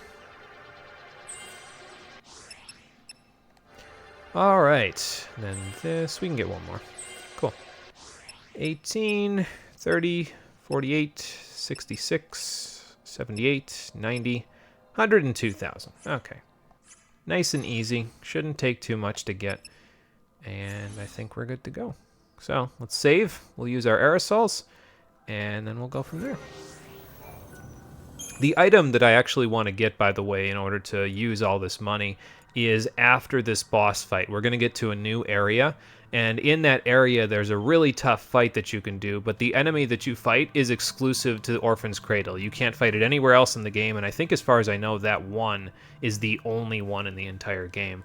So you'll want to use like a Libra Scope on it, basically, so you have all its data from just the one fight. But if you fight it and you kill it, you get access to a treasure room, so it'll be pretty good for us.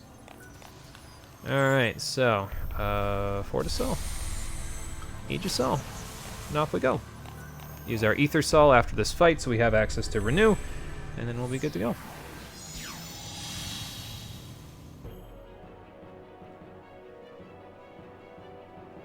Live from the newsroom at CBS, or is that the logo for NBC? It's kind of hard to tell, but I feel like Final Fantasy XIII's in for a lawsuit. Either way, let's see.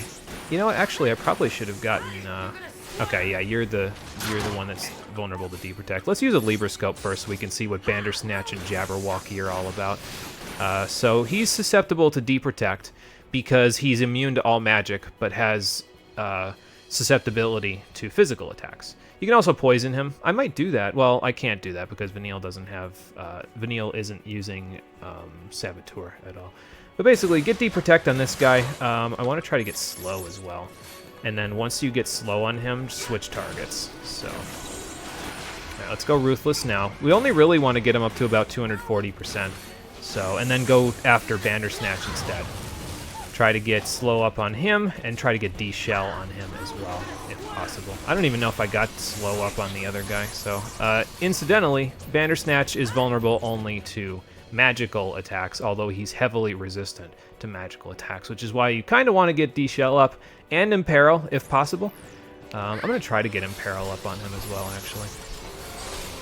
Oh, we staggered him. I might be in trouble here. I'm going to retry, actually. We don't want to stagger them.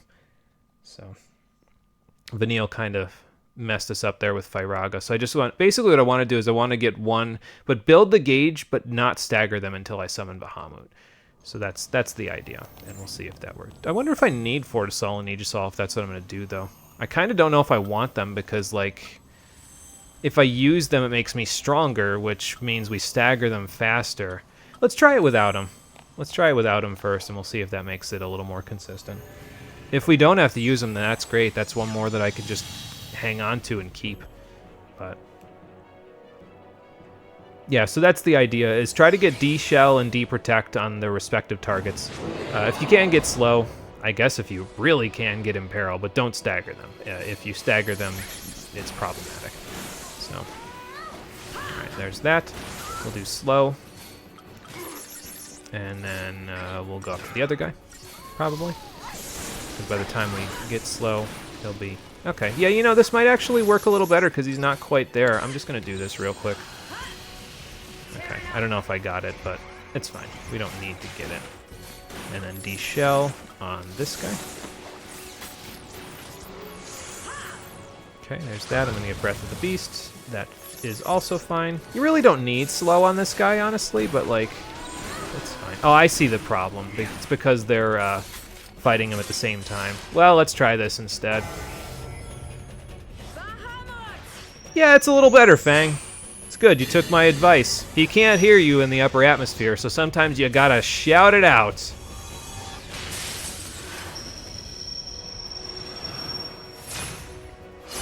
Alright, big guy. One last time. Let's do this.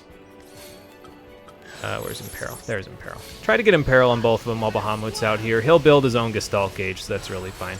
We want to try to stagger both of them if possible, but you want to try to stagger them at the same time, if you can. Or have Bahamut do the staggering, honestly. Once you get the stagger, we can just go Gestalt mode. Because in Gestalt mode, despite their immunities, the attacks deal non-elemental, non-aspected damage. So it doesn't deal damage based on physical or magical attacks, which means their resistances mean nothing. Which is why it's such a good idea to use a Gestalt mode on them. And then just obliterating breath and hope for the best. I think if we just use it on Jabberwocky, we'll occasionally, like, hit the other guy. We mainly want to use it on Jabberwocky because he's got, like, 600,000 HP. We want to try to hit Bandersnatch, but he's only got, like, 200,000, so I think we should be okay. We'll know better in a few seconds here. If we don't get the kill on them, I mean, we can still deal with them. I'm not really too concerned, so... Alright, go for it.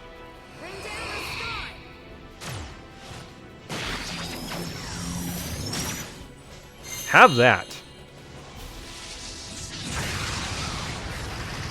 And GG. Nice work, Bahamut. I think actually targeting Bandersnatch at the end there was the difference because, like, I didn't do that last time and Bandersnatch lived on like 5,000 HP, so that might have made the difference there, is having him be the primary target, so. But yeah, that's the gist of the Bandersnatch Jabberwocky fight. Summon Bahamut. It's really helpful. Oh, and we even got a rare drop out of him. Nice. And a common drop as well. That's pretty great. Non-aspected. Megadolion, is that you returning from SMT? I mean, pretty much, yeah. Mega Flare and Megadolion have a lot in common, so.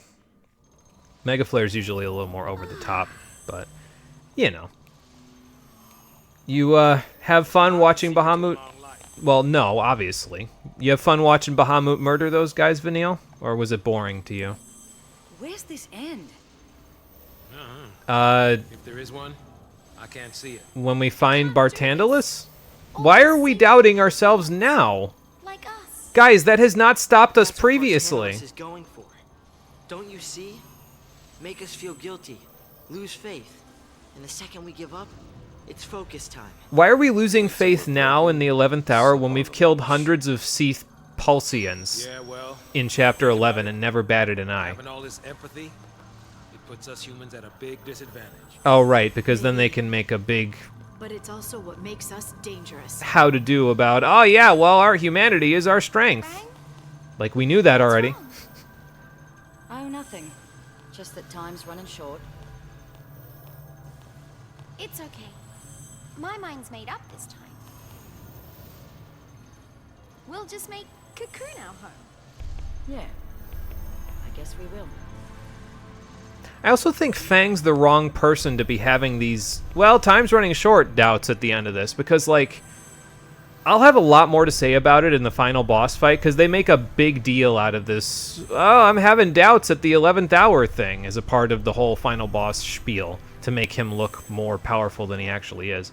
But I don't think Fang's the right person for it. Like, if we go back to the Hecaton Kyre boss fight, at the end of it, she literally says to Vanille, we have a new family now. That's where we belong. And it's like, are you sure you want Fang to be having doubts? She literally told Vanille not to have doubts because they have a home. Like, it just feels weird for it to come out of Fang, you know what I mean? Like, it's like they're retconning some of the aspects of her character development in order to make tension in the final dungeon or something, and it's just like, no, you guys don't need to do that. Just let us kill things, okay? Like, it's fine.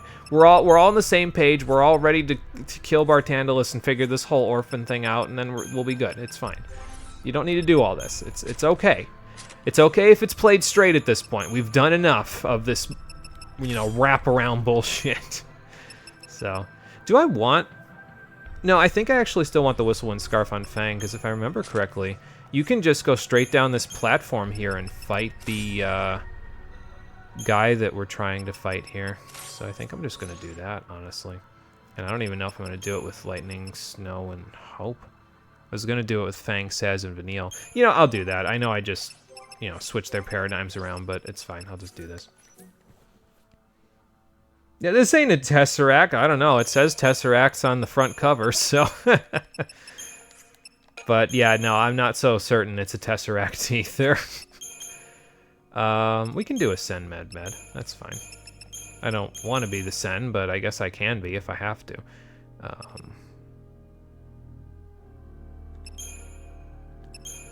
So you can be the Rav and you can be the Sab. I'll put that there. And then we'll do Sen. Yep, that's fine, actually. And then we'll do Sen, Rav.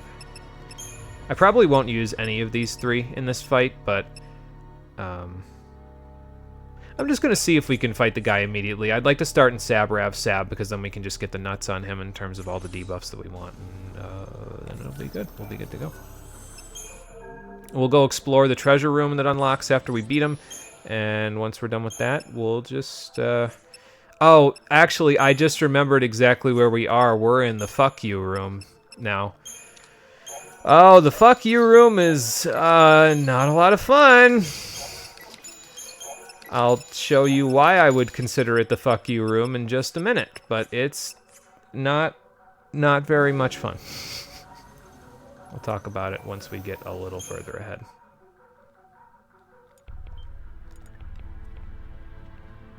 Also, the final dungeon music here it's good. I think it's interesting for a final boss theme. It's not like bombastic or over the top or anything. It's just kind of like, it meanders in the background, but it's also got that just weird effect to it, which does in fact match the surroundings that we've got going on here. The surroundings here are just weird. The only problem is I live near a factory, and the sound effect that they use near the end of each of the verses here sounds a lot like the whistle that they use to indicate the end of and start of workdays at the factory. It's like a brrrr, like a droning horn in the background, so... Yeah, it's happening right now, I think. Or it was. So, if any of you have lived near a factory in your lives, you know my pain. Anyway, we can just go all the way around the gears here in order to get to the next Eden section, and that'll be the next boss fight. And you get to pick a path. You can go either left or right. There's no treasure on either side, as far as I'm aware. But what you fight will change depending on which side you're on. So you might fight larger groups if you go to the right, or smaller groups with lots of really awful enemies with high resistances on the left side. I'll probably just use a Deceptisol to run through all of it. But first, we got this guy to deal with. How many Deceptisol do I have? I have 2.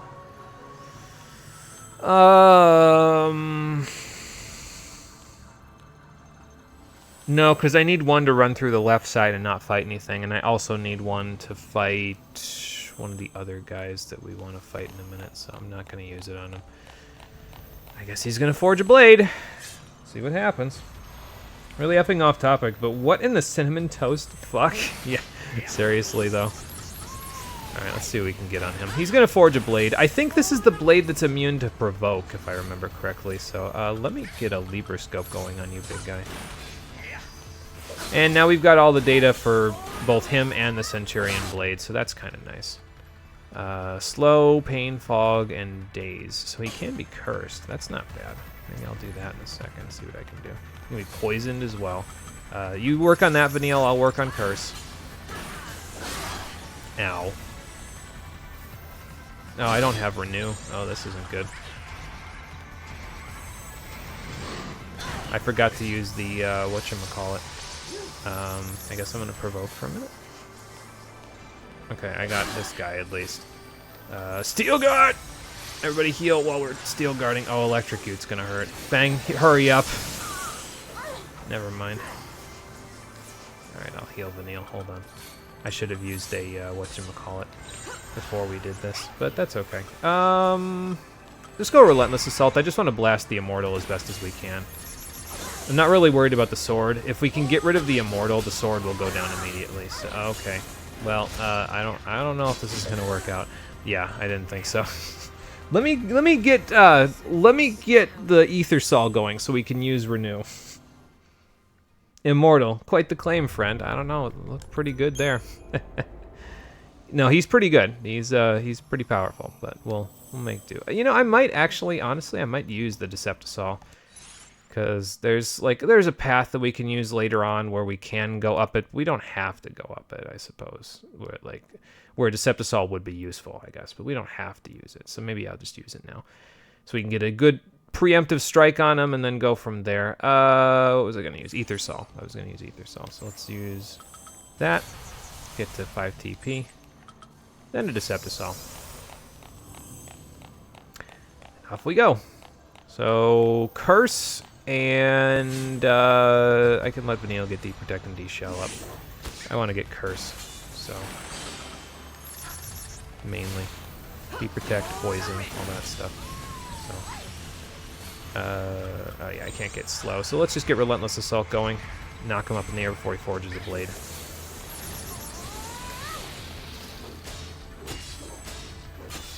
And hey, maybe I'll even use High Wind here, because why the hell not, right? Like, it'll kill him. Fine. Just build the gauge a little bit. Oh yeah, it'll kill him. I might not even get the chance. They might kill him before I get the chance to use it. Goodbye!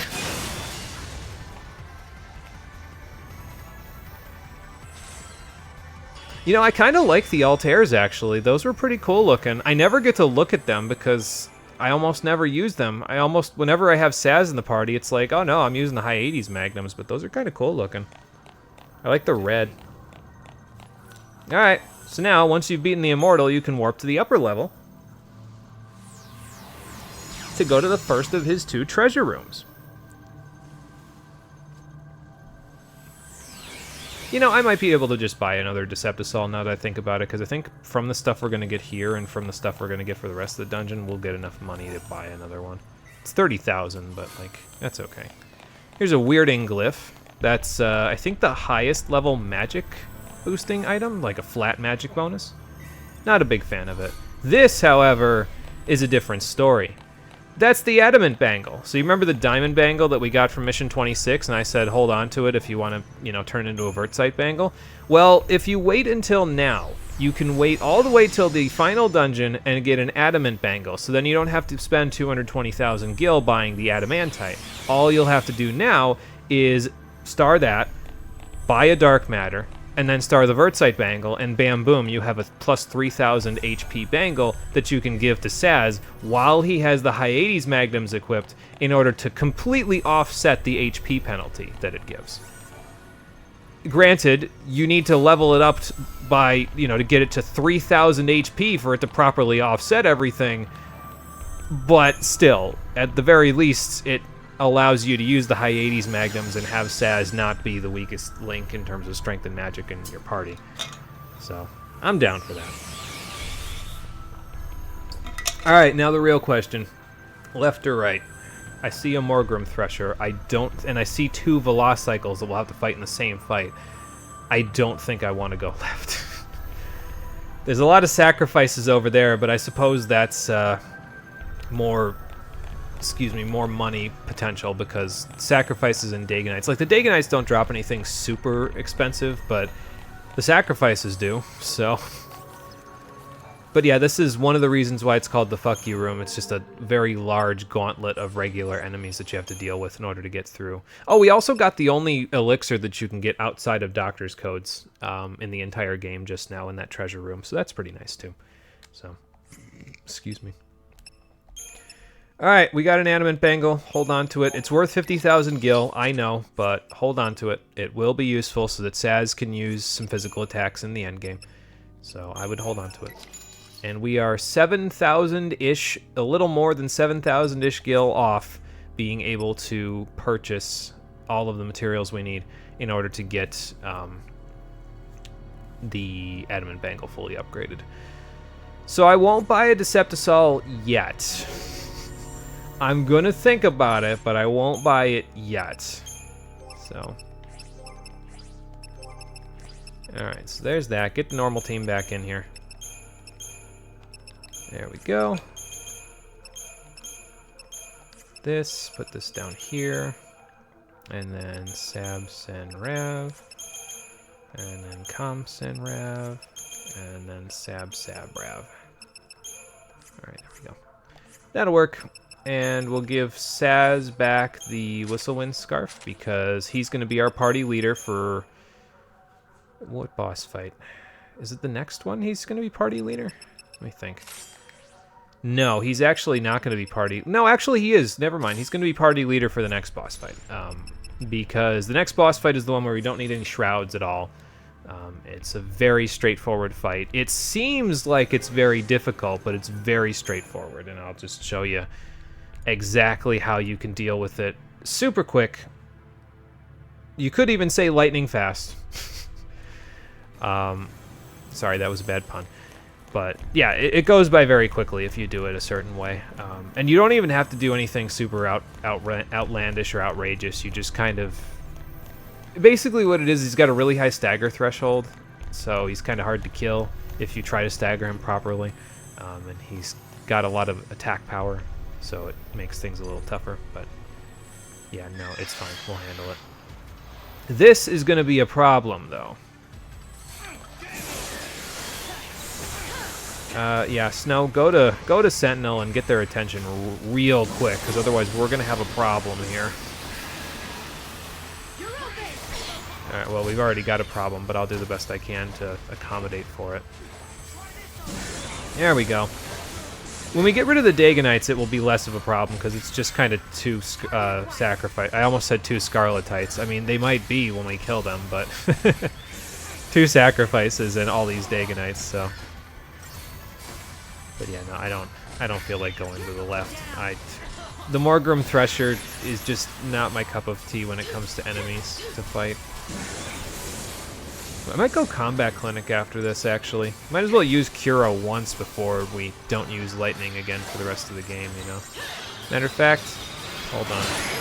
I'm going there now. Because the plan of action here is actually to use... whatchamacallit. We're actually going to use the Saz Fang Vanille party for the final boss fight, so we won't be using, like, we'll use Lightning, Snow, and Hope in order to get there, but we won't be using them for the final boss fight, so. They will be too tuckered out from fighting 70 million billion enemies on the way there.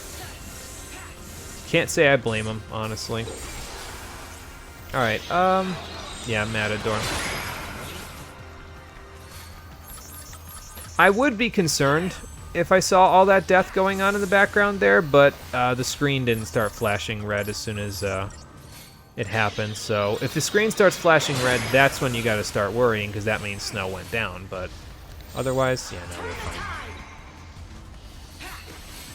I don't know what the target time looks like for this fight, though. It's got to be pretty high up there, though, considering how many enemies there were.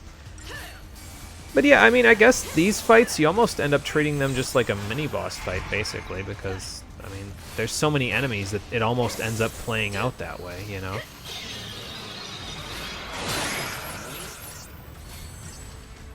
But yeah, I'm not really worried about death. Like, you'll get clipped by it once or twice or something like that, and it'll be annoying, but, like, it's a 1% chance. It's fine.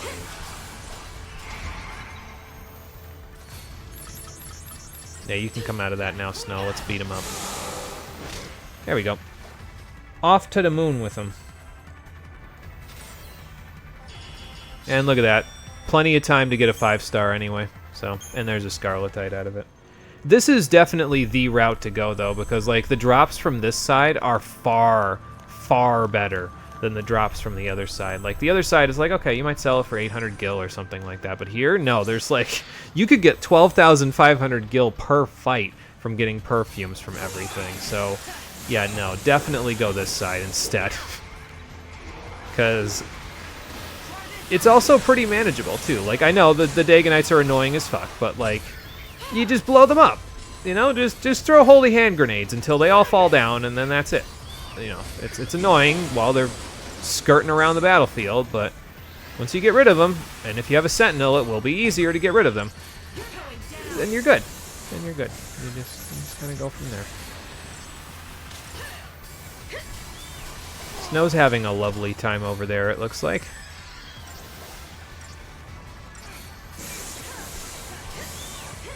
Alright, back to you. We should combat clinic in a second, I think. We're going to combat clinic now, actually.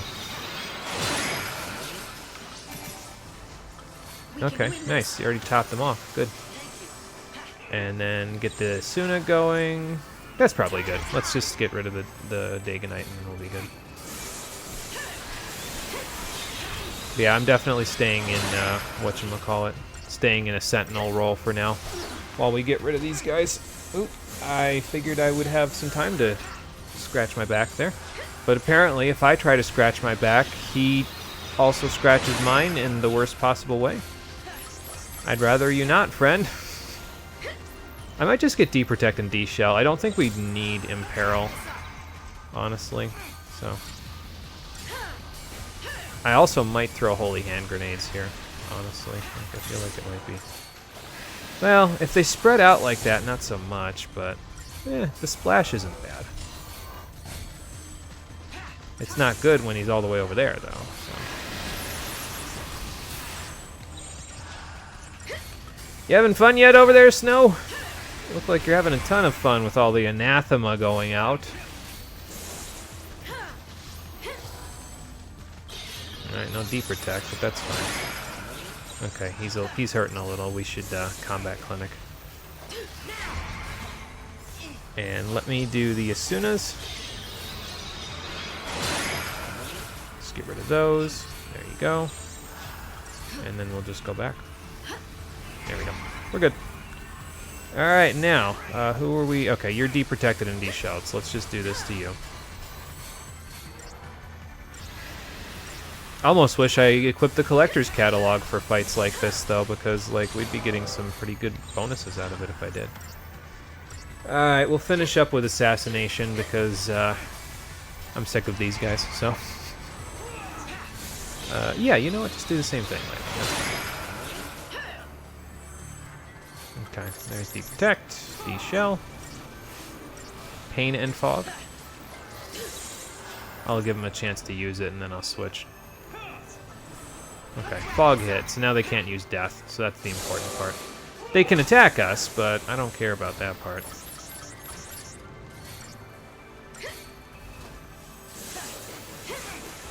Alright, show me the money. Watch me get nothing out of this fight because I just asked for it. Okay, well, 12,500 gil. It's not the best thing you could have gotten out of that, but it is good. Now, here is why this is called the Fuck You Room. You have a platform with 2 sacrifices and a Morgrim Thresher. The Morgrim Thresher will always see you unless you use a Deceptisol. So you could use it here and get a preemptive strike, and that'll probably make this a lot easier.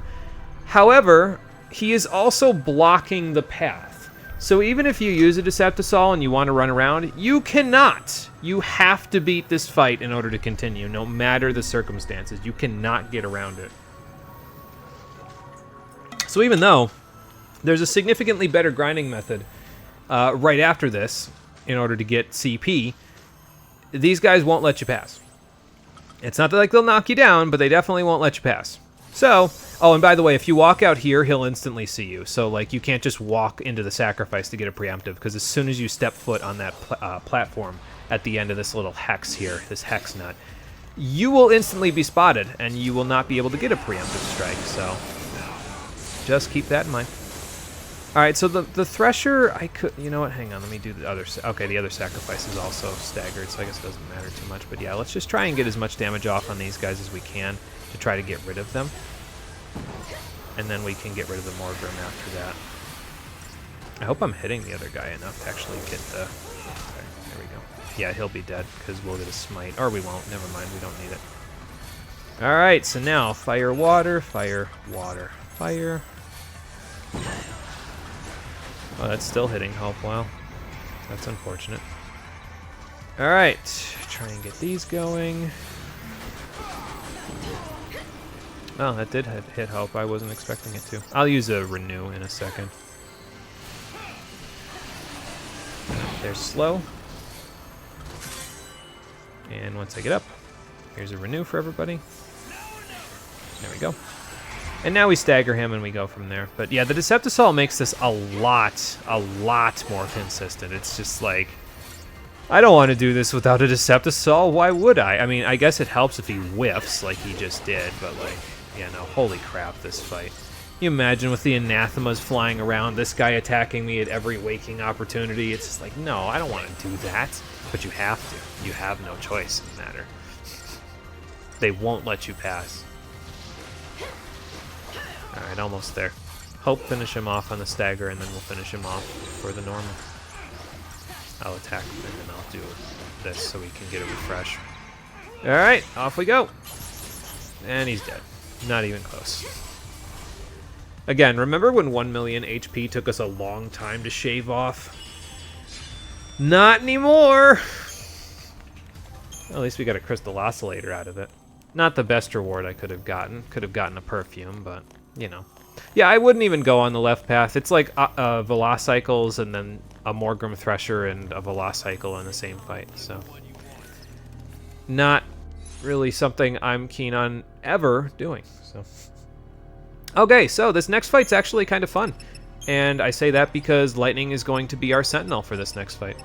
I know, that sounds like the most bizarre thing you've ever heard, but again, nimble toe boots, remember?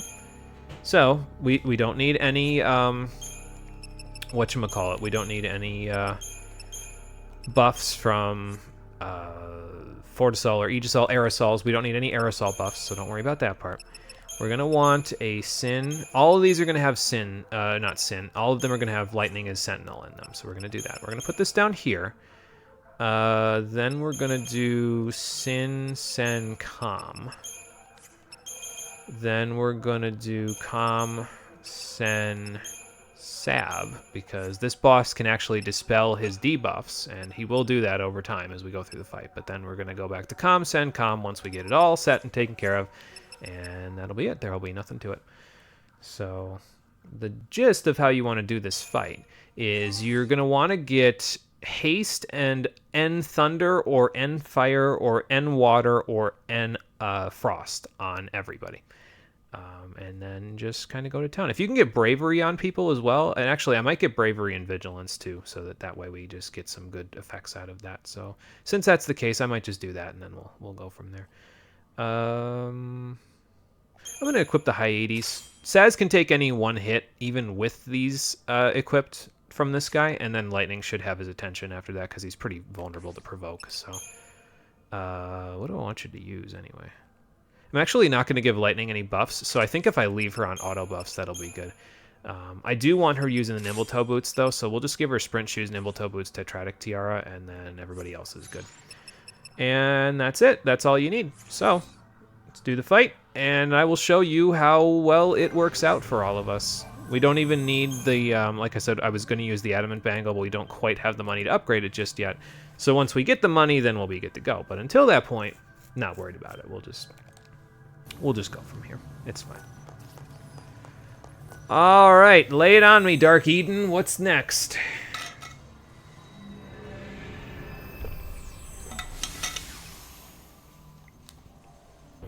Next is another fight at CBS headquarters. Great.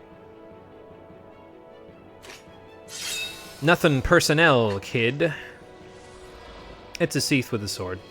Vladislaus, if I remember correctly. Alright, so haste and fire. We'll get that going. Lightning should get his attention, and she'll use elude. Now, this guy only attacks physically. So if she gets his attention with elude, that's it, basically. He just kind of misses all of his attacks, and we win. So now he'll use Mounting Contempt. Mounting Contempt will disable his D-Protect and D-Shell, and then he'll whack Lightning, and he'll, I think, knock off a few of her buffs. So we want to do a Calm Sense Sab so that Vanille can get D-Protect back up on him. We don't need anything else, but once she does that, just go to Offensive Screen, let Lightning tank for a little while, and blow him up with your powerful attacks here. I'll show you why you want to have all this stuff on him. Let me use a Libroscope real quick so I can show you his stuff. So, he's weak to elements, but he halves all magic. He takes normal damage, however, from physical attacks. So that's why you want and fire and water and arrow, or not an arrow, that's not a thing, and fire and frost and thunder or and water on him. He's susceptible to D-Protect, and then you just whack him upside the head and he just slowly dies. And with Vigilance on, you actually sort of like hiccup him as you use your physical attacks, which makes it pretty easy to just annihilate him. Now, obviously, if he can, he uses Mounting Contempt multiple times, he'll get rid of his D-Protect, but at this point, I don't care. He's almost dead, and we'll have him very shortly. Oh, that's what that does. It gets D-Protect on Lightning. Well, that's why you want an Elude Sentinel rather than any other kind of Sentinel. And bam, boom, 32,000 CP for almost no effort. Like I said, it's one of the best CP grind spots in the game. If you need CP, this is the guy to kill. But it's a boss, so you'd think, okay, you get 32,000 CP, big deal. That's a one-time thing, right? Let me show you. Because Eden is not done fucking with us, unfortunately. We've still got more work to do. One more platform left to take care of. Yeah, I don't think we should like the looks of that. She's not done messing with us. Snow, are you done now with your Crystarium? Do we have enough CP to get you all done? I just want to see real quick. If we don't, that's fine, because I'm going to show where we can get the rest of the CP right now. But I'm just going to try it. I don't think we'll quite get there. I think we're like a little off, but... Excuse me, we'll buy a good chunk of it, and then it'll be... Oh no, actually, if these are 12, then yeah, he's done. Yep. Just like that, by the skin of our teeth, we're done with all of our Crystarium work for the rest of the game. Not even bad. Now, if you need more CP, there is a way to get some more, and I'll show you how you do that in just a second. So let me just do this real quick first, because we've actually got enough stuff now to where I can purchase all the things we need in order to make the starred Vertsite bangle. So let me do that. Although, there's also the fact that I kind of wanted to buy another Deceptisol, but we really don't need it. I'll show you why in a minute. And I could always sell the Altairs now, because from here on, I'm probably just going to leave the high 80s Magnums on Saz. I don't really need anything else for him, you know? So, anyway, let's sell these, sell this thing, sell these, and that's it. So again, keep the 3 particle accelerators, because we're going to use those. We have just enough gil now in order to make the Vertsite bangle. So let me just see what we need to use. And we need to buy in order to get this all set up. Nothing from Eden Pharmaceuticals, that's for sure. Alright, so the main problem, the main reason why we have to buy all this stuff is because we have to buy a dark matter, so let's just buy that while we're at the R&D depot. Get that out of the way. We also need 10 ultra-compact reactors, so that's where most of the money goes, unfortunately, but there you go. Alright, so 1 dark matter, 10... Yeah, see, we can only buy 10. 10 ultra-compact reactors. And I know, it looks like we're almost out of money, and we are. But we should have enough. Hot Pink Lenora's Garage. 2 superconductors. And then Creature Comforts for the last bits, which is... Let's see.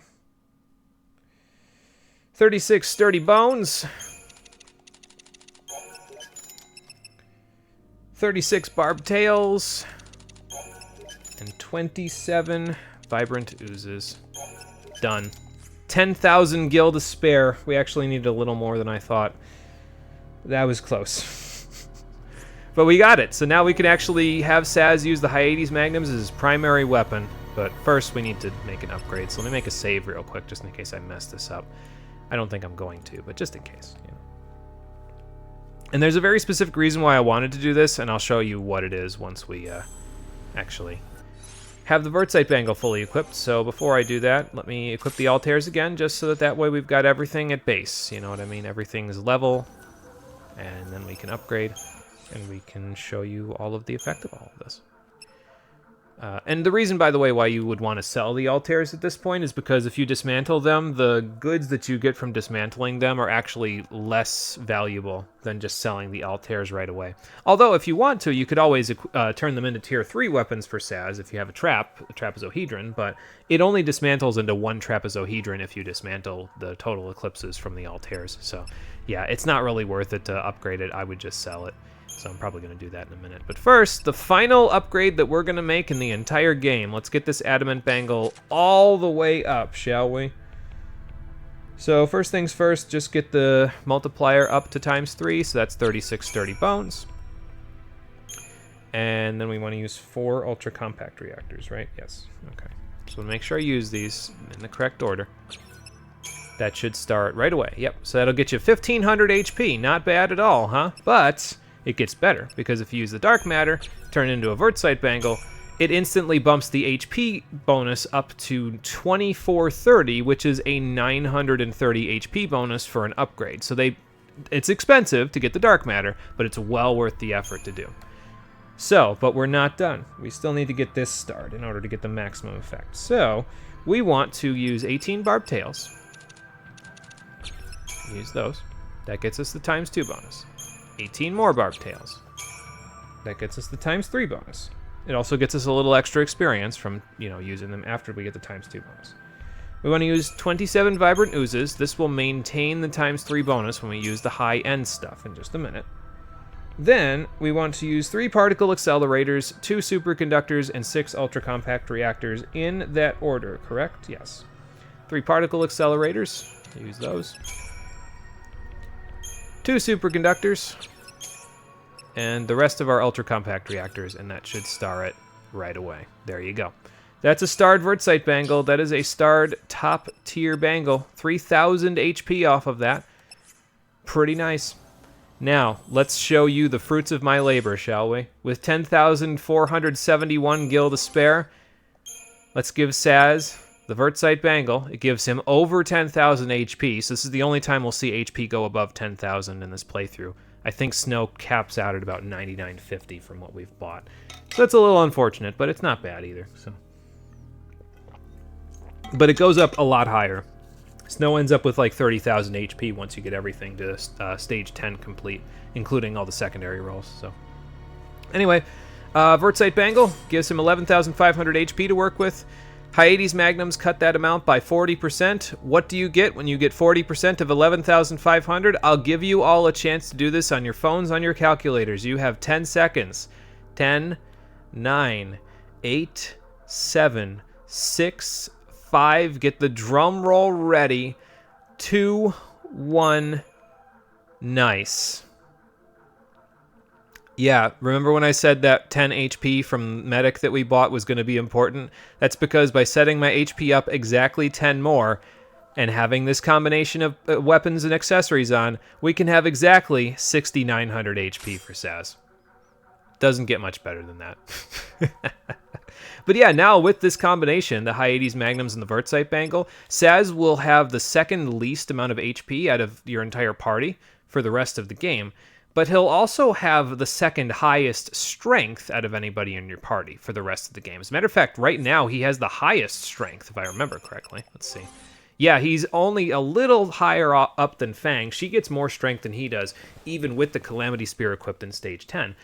But he's still the second strongest physical attacker that you have now. And it's by a wide margin, because Snow's like 300 strength behind him at any given time, and like 400 strength behind Fang. So he's pretty damn strong, and his blitz hits like a freight train.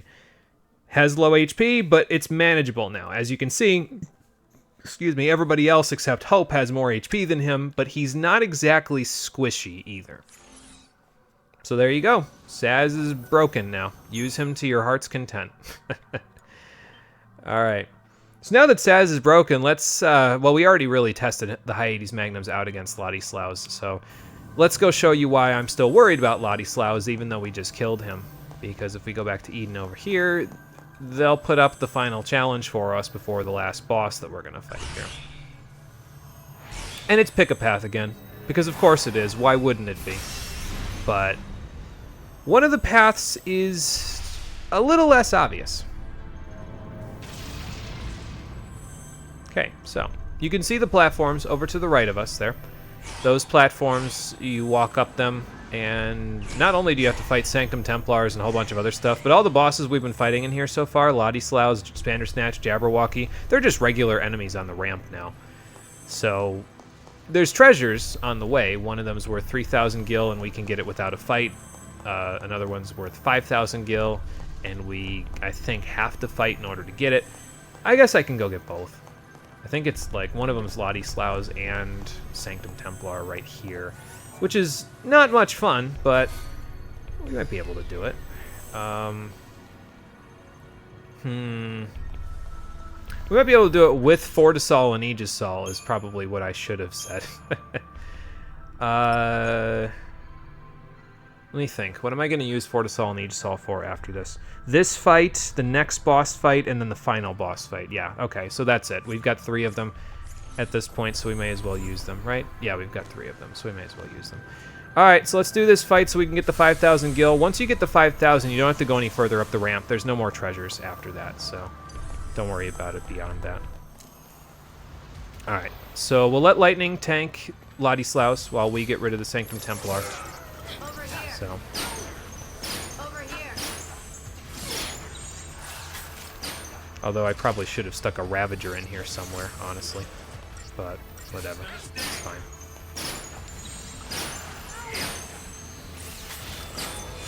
Let me do this, actually.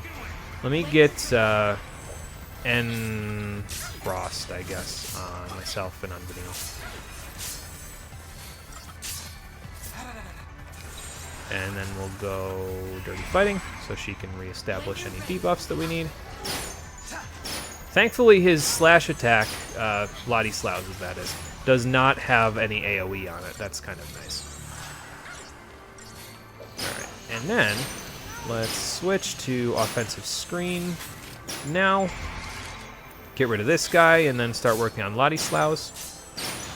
I just didn't feel like switching the party, because we don't really need to, so. Alright, Dirty Fighting again.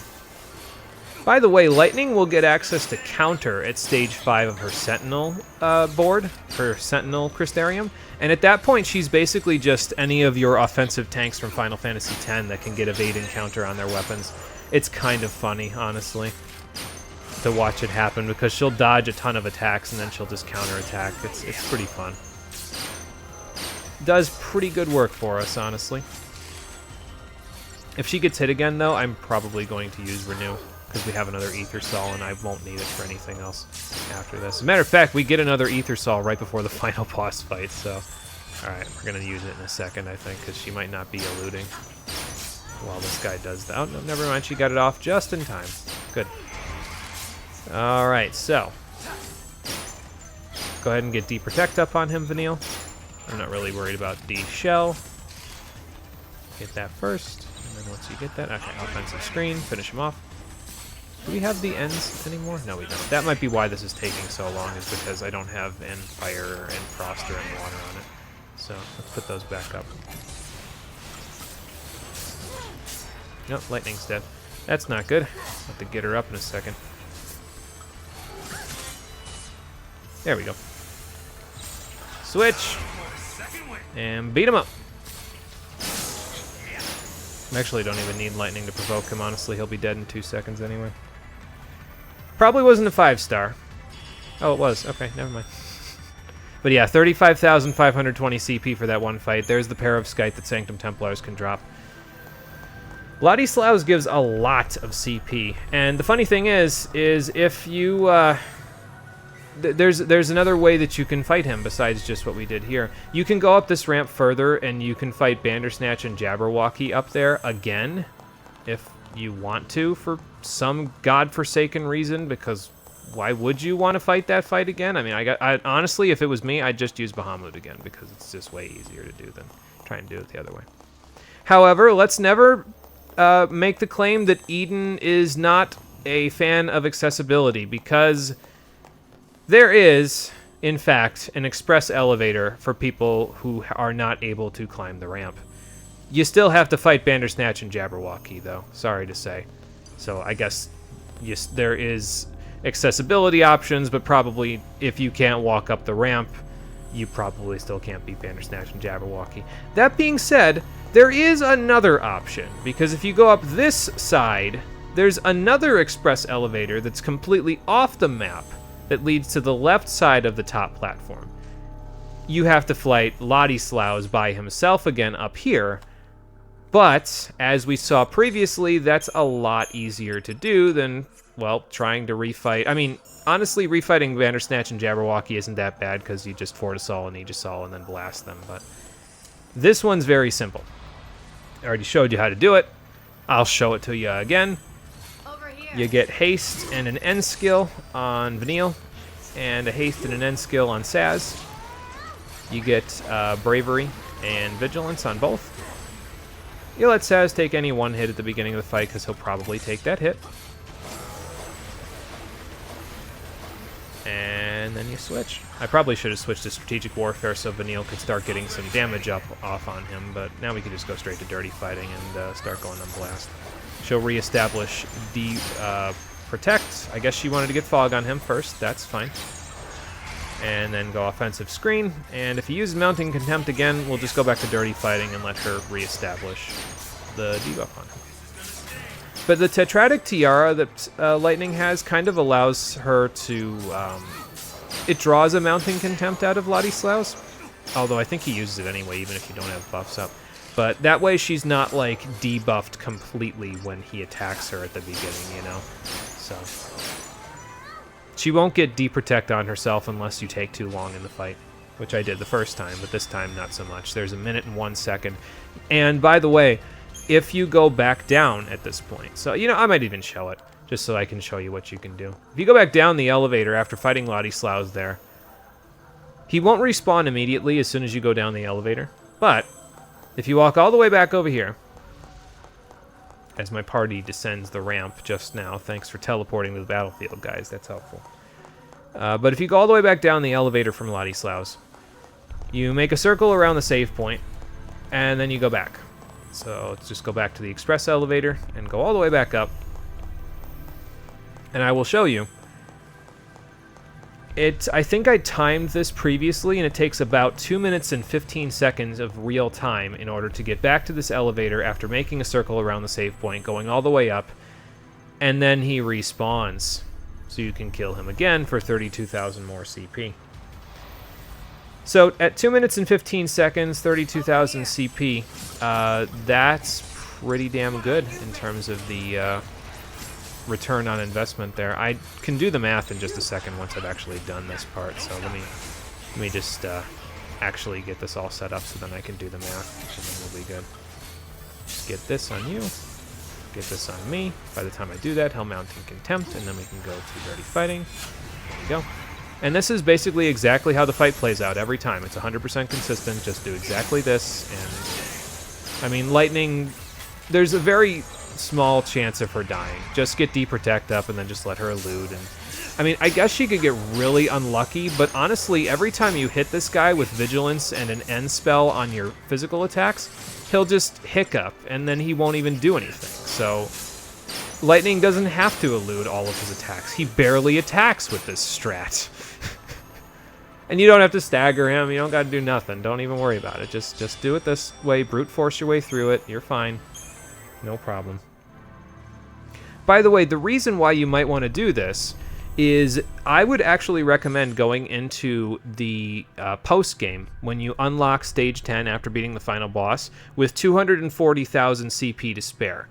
You don't get any CP from fighting the final boss, so just keep that in mind if you want to do this grinding strat, because it's pretty quick, and it's pretty...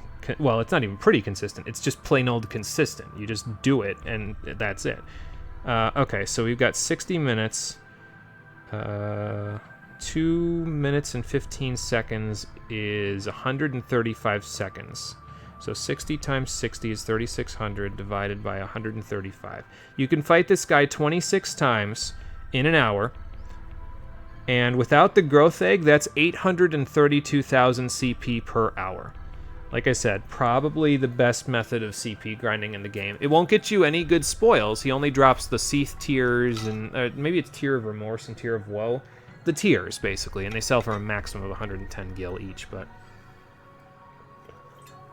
if you just need CP at this point, which is all we need, then that's your jam. That fight is your jam right there. It will get you all the CP you'll need in order to really have a good head start on stage 10 when you get into the post game. So you math so much better than you do. Well, I was using a calculator there. I'm not gonna bullshit in front and be like, no, I mathed that all out in my head. I'm not that good. No.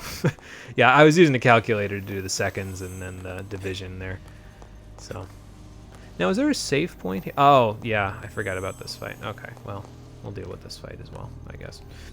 3 Sanctum Templars. That's okay. We'll handle them. And then you can go there. We'll just get this party back out.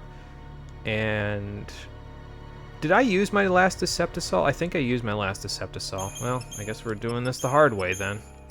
I was going to use it here and then have Hope be party leader, but that's okay. We can just do it like this.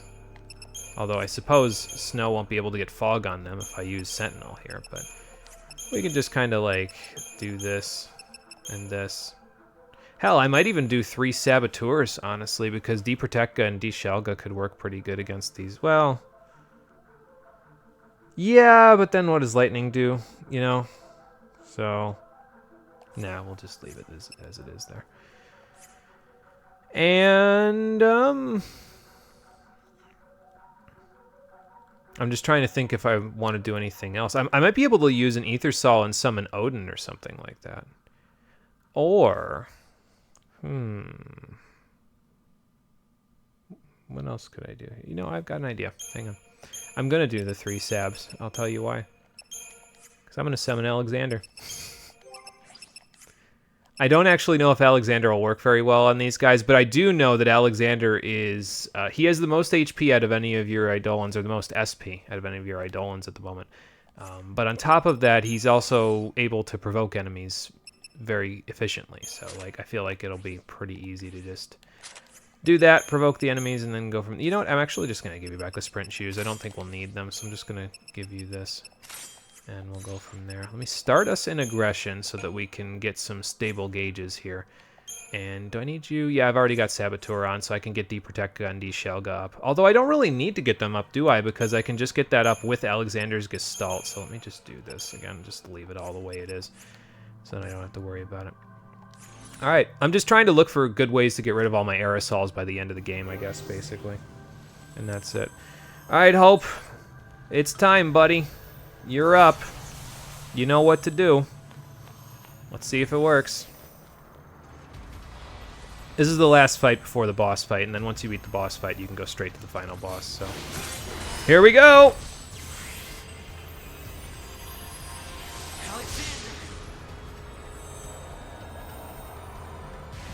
Not so much screaming this time, Hope. A little more sure of yourself than before, huh?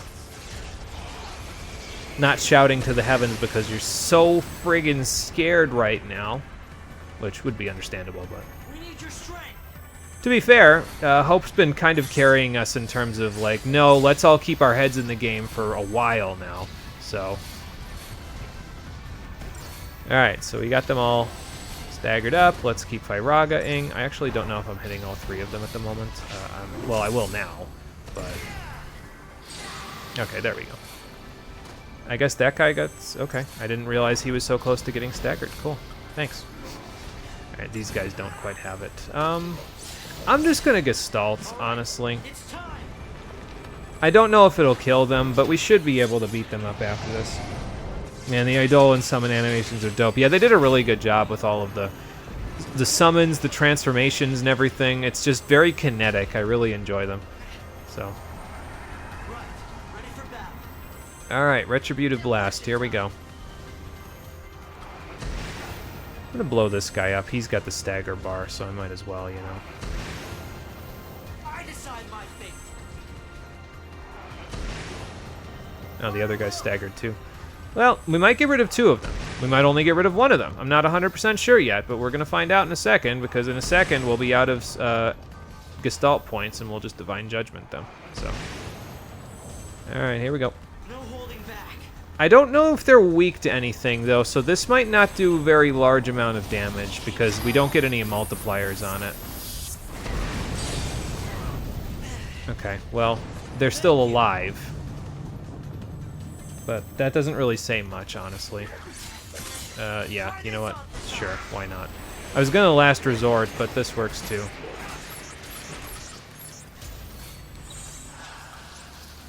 Alright, let's go back to this, and then we'll just get rid of these guys, and we'll go from there. We'll just slowly deal with them from here, you know?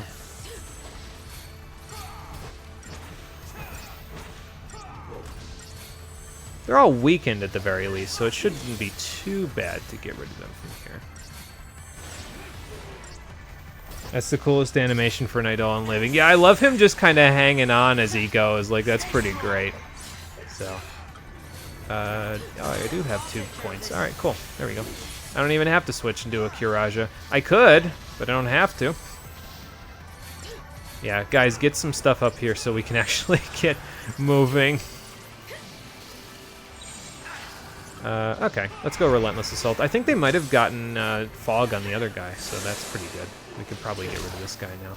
Lightning might fall, but I can always use a Phoenix down. I'm not really too worried about that. We've got some money now. Well, not much money, but we've got enough money to where if I need to buy a couple Phoenix downs before the final boss fight, I can. So, I mean, I don't have to, but, like, I probably will.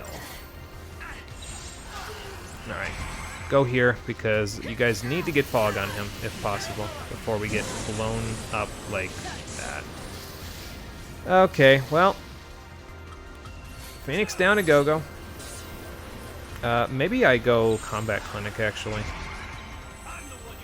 Because, yeah, let's just do a Kiraja. I'd rather Lightning do the Asuna-ing, but I don't know if she's going to, honestly, so I'll get the Asunas on myself. Oh, okay, good. There we go. And back to this. Maybe we'll go to Assassination, actually, so we can maybe get the other buffs up on him.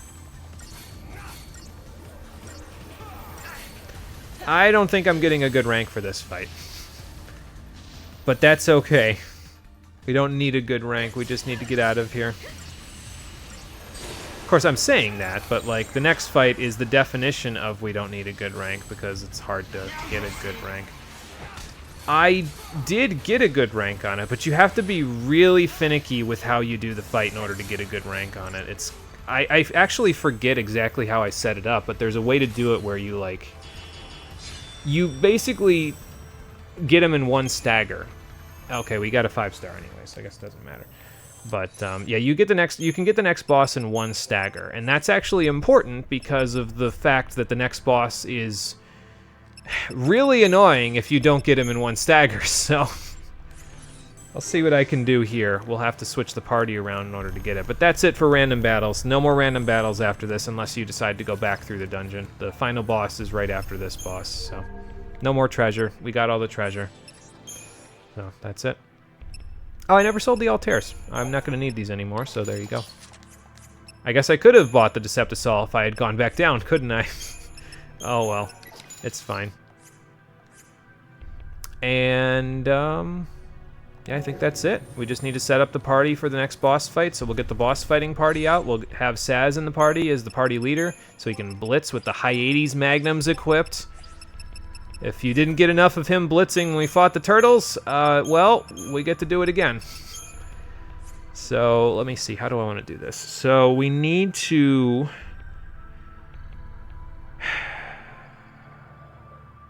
So, the next boss is immune to all status effects to start the fight. When he changes forms, this is probably going to sound a little familiar. When he changes forms, he becomes susceptible to status effects. But he starts the fight and he's immune to all status effects. So it's more important for us to simply have all the buffs up. And then not only are we going to have all the buffs up, we're also going to have Saz get Bar Frost on everybody. Because he uses these attacks that can... They deal ice damage. It's not much ice damage, but also the attacks can inflict slow on you. And that's why we absolutely need a synergist tech in here somewhere for Saz. Because I need to keep haste up in order for us to get him in one go. So,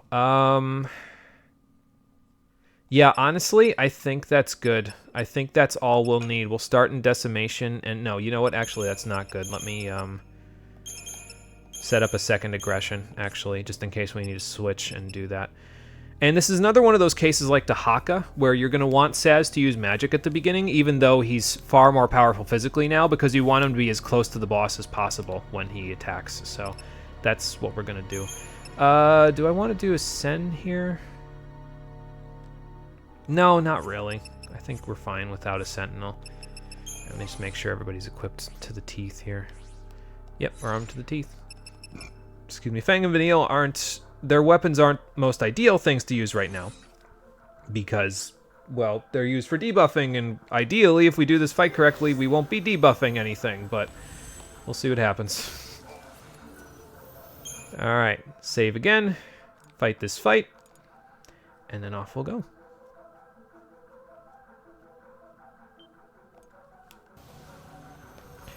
Okay.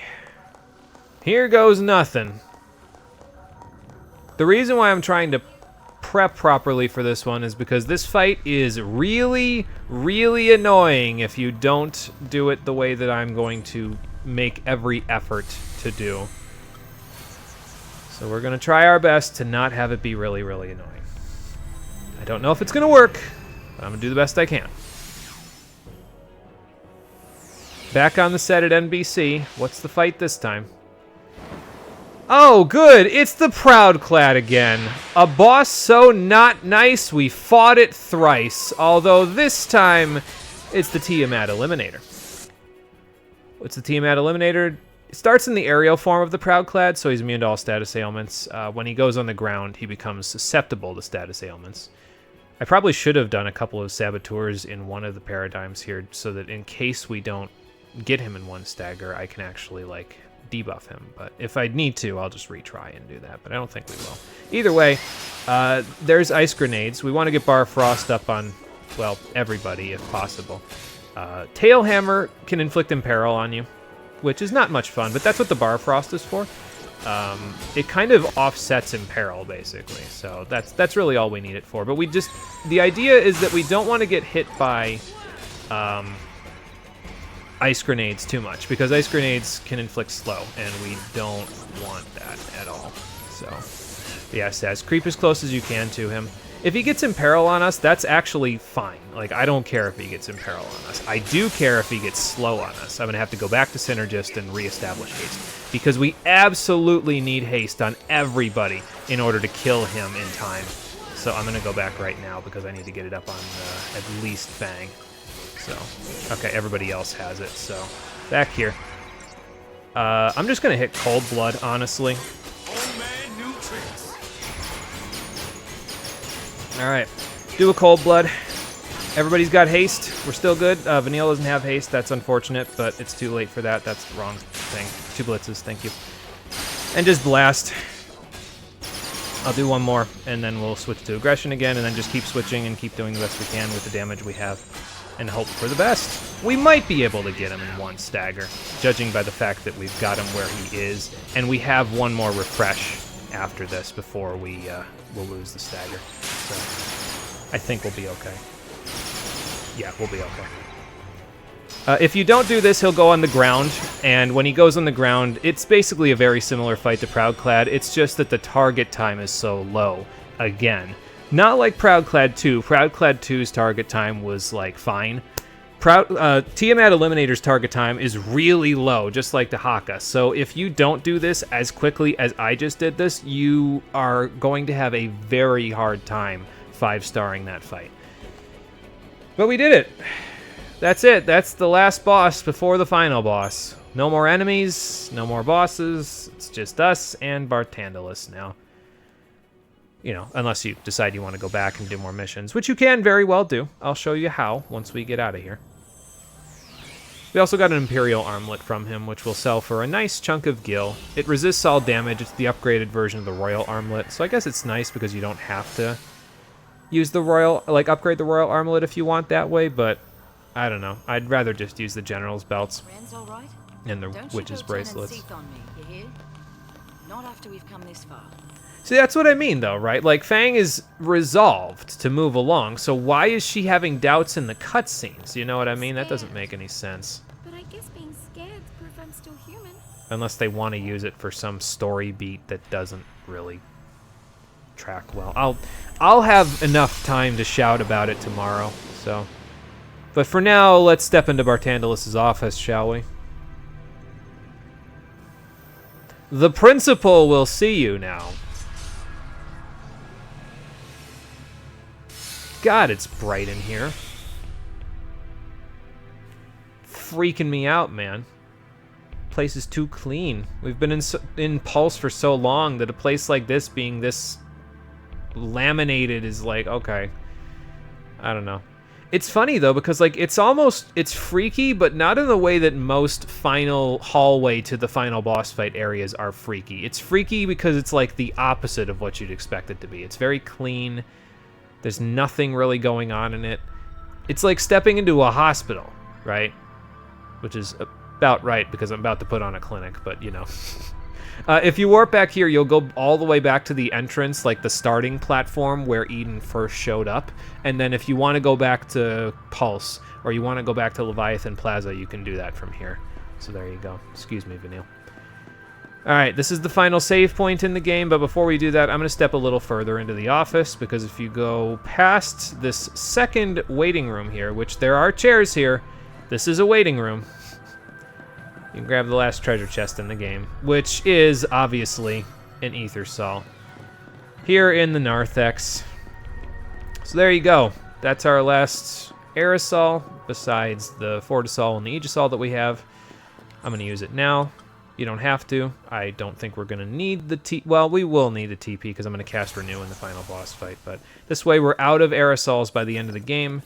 It's all set, ready to go. Everything's good. Not everything is exactly good at the moment because I have to set myself up for the final fight, but, you know. Now, I should mention this. I know I haven't used any of the items that cure status effects leading up to this point in the game. We basically bought them and then we never touched them again. The final phase of the final boss fight likes to inflict status effects on you that just delay you from killing him. And the target time on that fight is so low at our current stats that if you switch to a medic, you're probably not 5-starring it. So hold on to them for dear life because you might actually use them for once now in this next fight. So...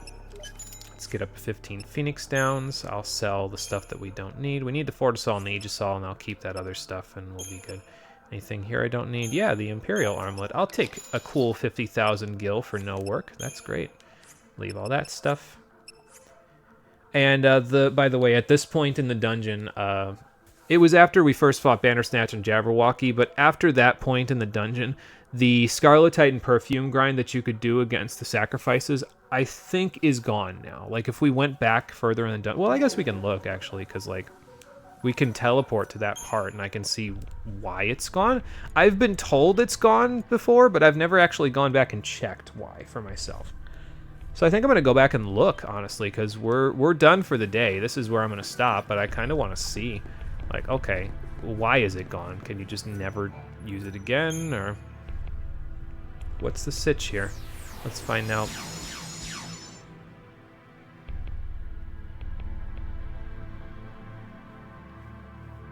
You know what else some of the percussion in the background here reminds me of, actually, is it kind of reminds me of the Interdimensional Rift from Final Fantasy V. And that's always a good reference, honestly. But yeah, this is where you end up, right here. And then there's the save point down there. Pulse, Leviathan Plaza. But what happened to these sacrifices? Are they still here?